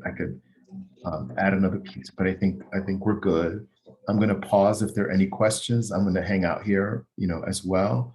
And if there are any questions, please ask them now. But if you don't have questions or you don't want to hear anybody else's questions and you're good and you want to take off, then I thank you for being here today. I'll see you next week, and then look for my emails and for the prompts to open up on the discussion board. And then also by Friday morning, start checking your Blackboard for my responses to your assignments. Okay. And have a great afternoon, everybody. Thank you for your attention and for your reading today, for your participation. And then I'll hang out here. If you have questions, I'll wait. You can just unmute and say I have a question, and I'll. I got a question. So we have 2 assignments due next week. You have 2 assignments due before class, right before. No, one assignment is to look at the video and respond to the prompt with 1 paragraph, and the second one is to craft the thesis statement for your essay, for your Google essay. And you're gonna post both of that on the discussion board, right, in Blackboard? Correct. Okay, all right, okay. So, by like tomorrow. Yeah, by tomorrow at the latest. I mean, I'll probably do it. I would do it today, but I have to go into a meeting at 3:30. But we'll see after that meeting. Okay, I know, Nahum. I know you look for that discussion to open up. Yeah, I usually like getting started on work right away. That's why I That's like good. finishing work. Yeah. Grab. Okay. Okay, thank you. Have a good one.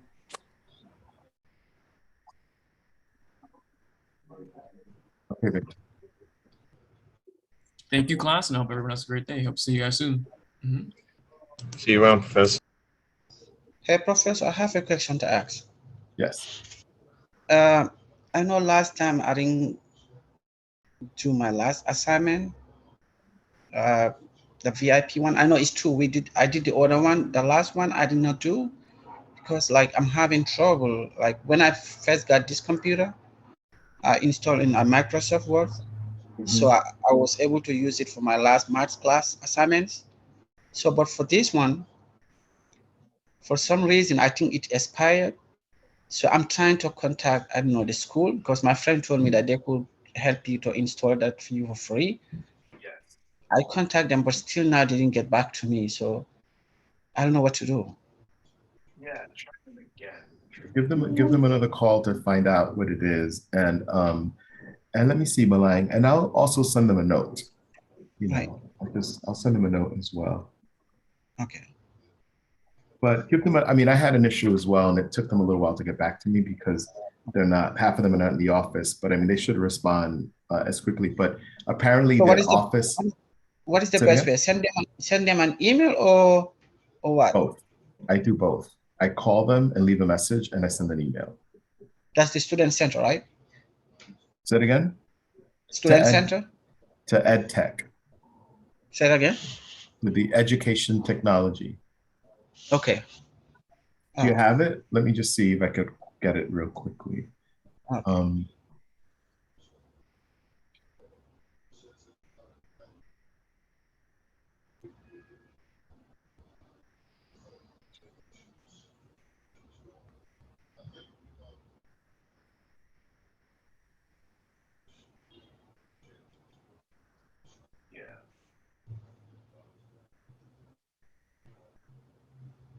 Actually just put the link to their page.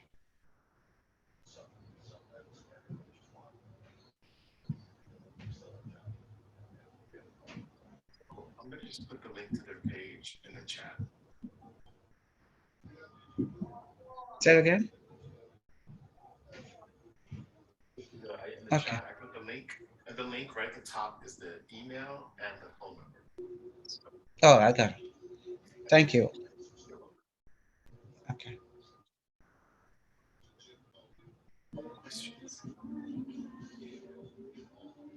Yeah, I think that would be helpful. I'll try to contact them today.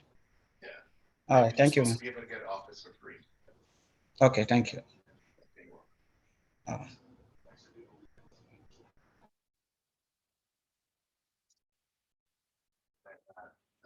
David, Joshua, Miguel, Robert, and Umo. Any questions? Yeah, I was waiting for them to ask their questions so I could talk to what I need help with.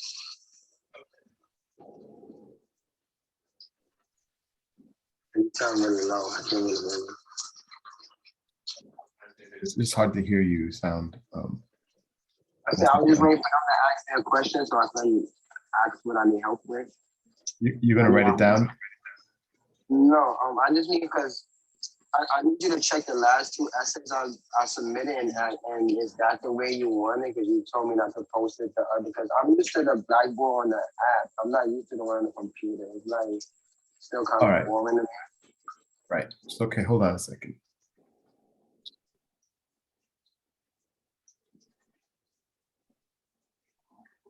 So did you talking about the VIP essay?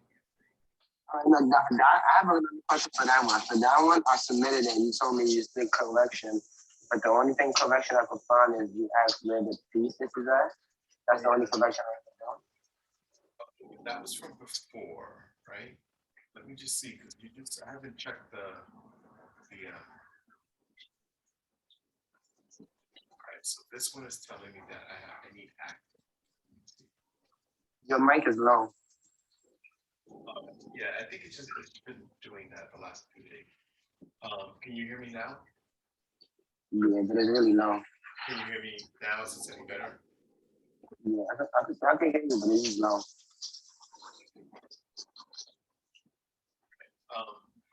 So it's saying, let me just show you. It's saying that you need to give me access, right? When I click your link. All right, so how would I give you access to that? Yeah, so let me just see, I think I have to request it. Here.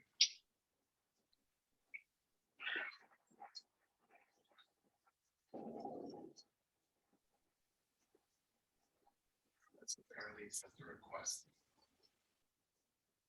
You sent me a request, so I gotta accept it now? Yeah, wherever you sent me that Google Doc from, whatever email, you have to check that. See, this is confusing to me. Like the other way I was submitting them, I could submit them faster that way. But I slowed up this way because I wasn't sure if you was even able to read them. So you can submit it as a Google Doc, you can submit it as a Word doc, you can attach it. You don't have to, either one works. All right, so what I click share for the messaging thing? Yeah. All right, I get it. So now would you be able to view all that on my post, or I have to keep sharing one by one? Let me just check this.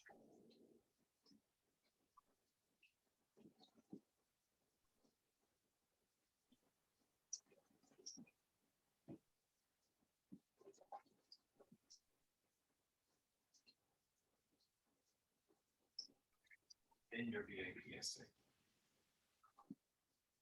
I can't hear you. Say that. Yes, I'm in it. Okay, and then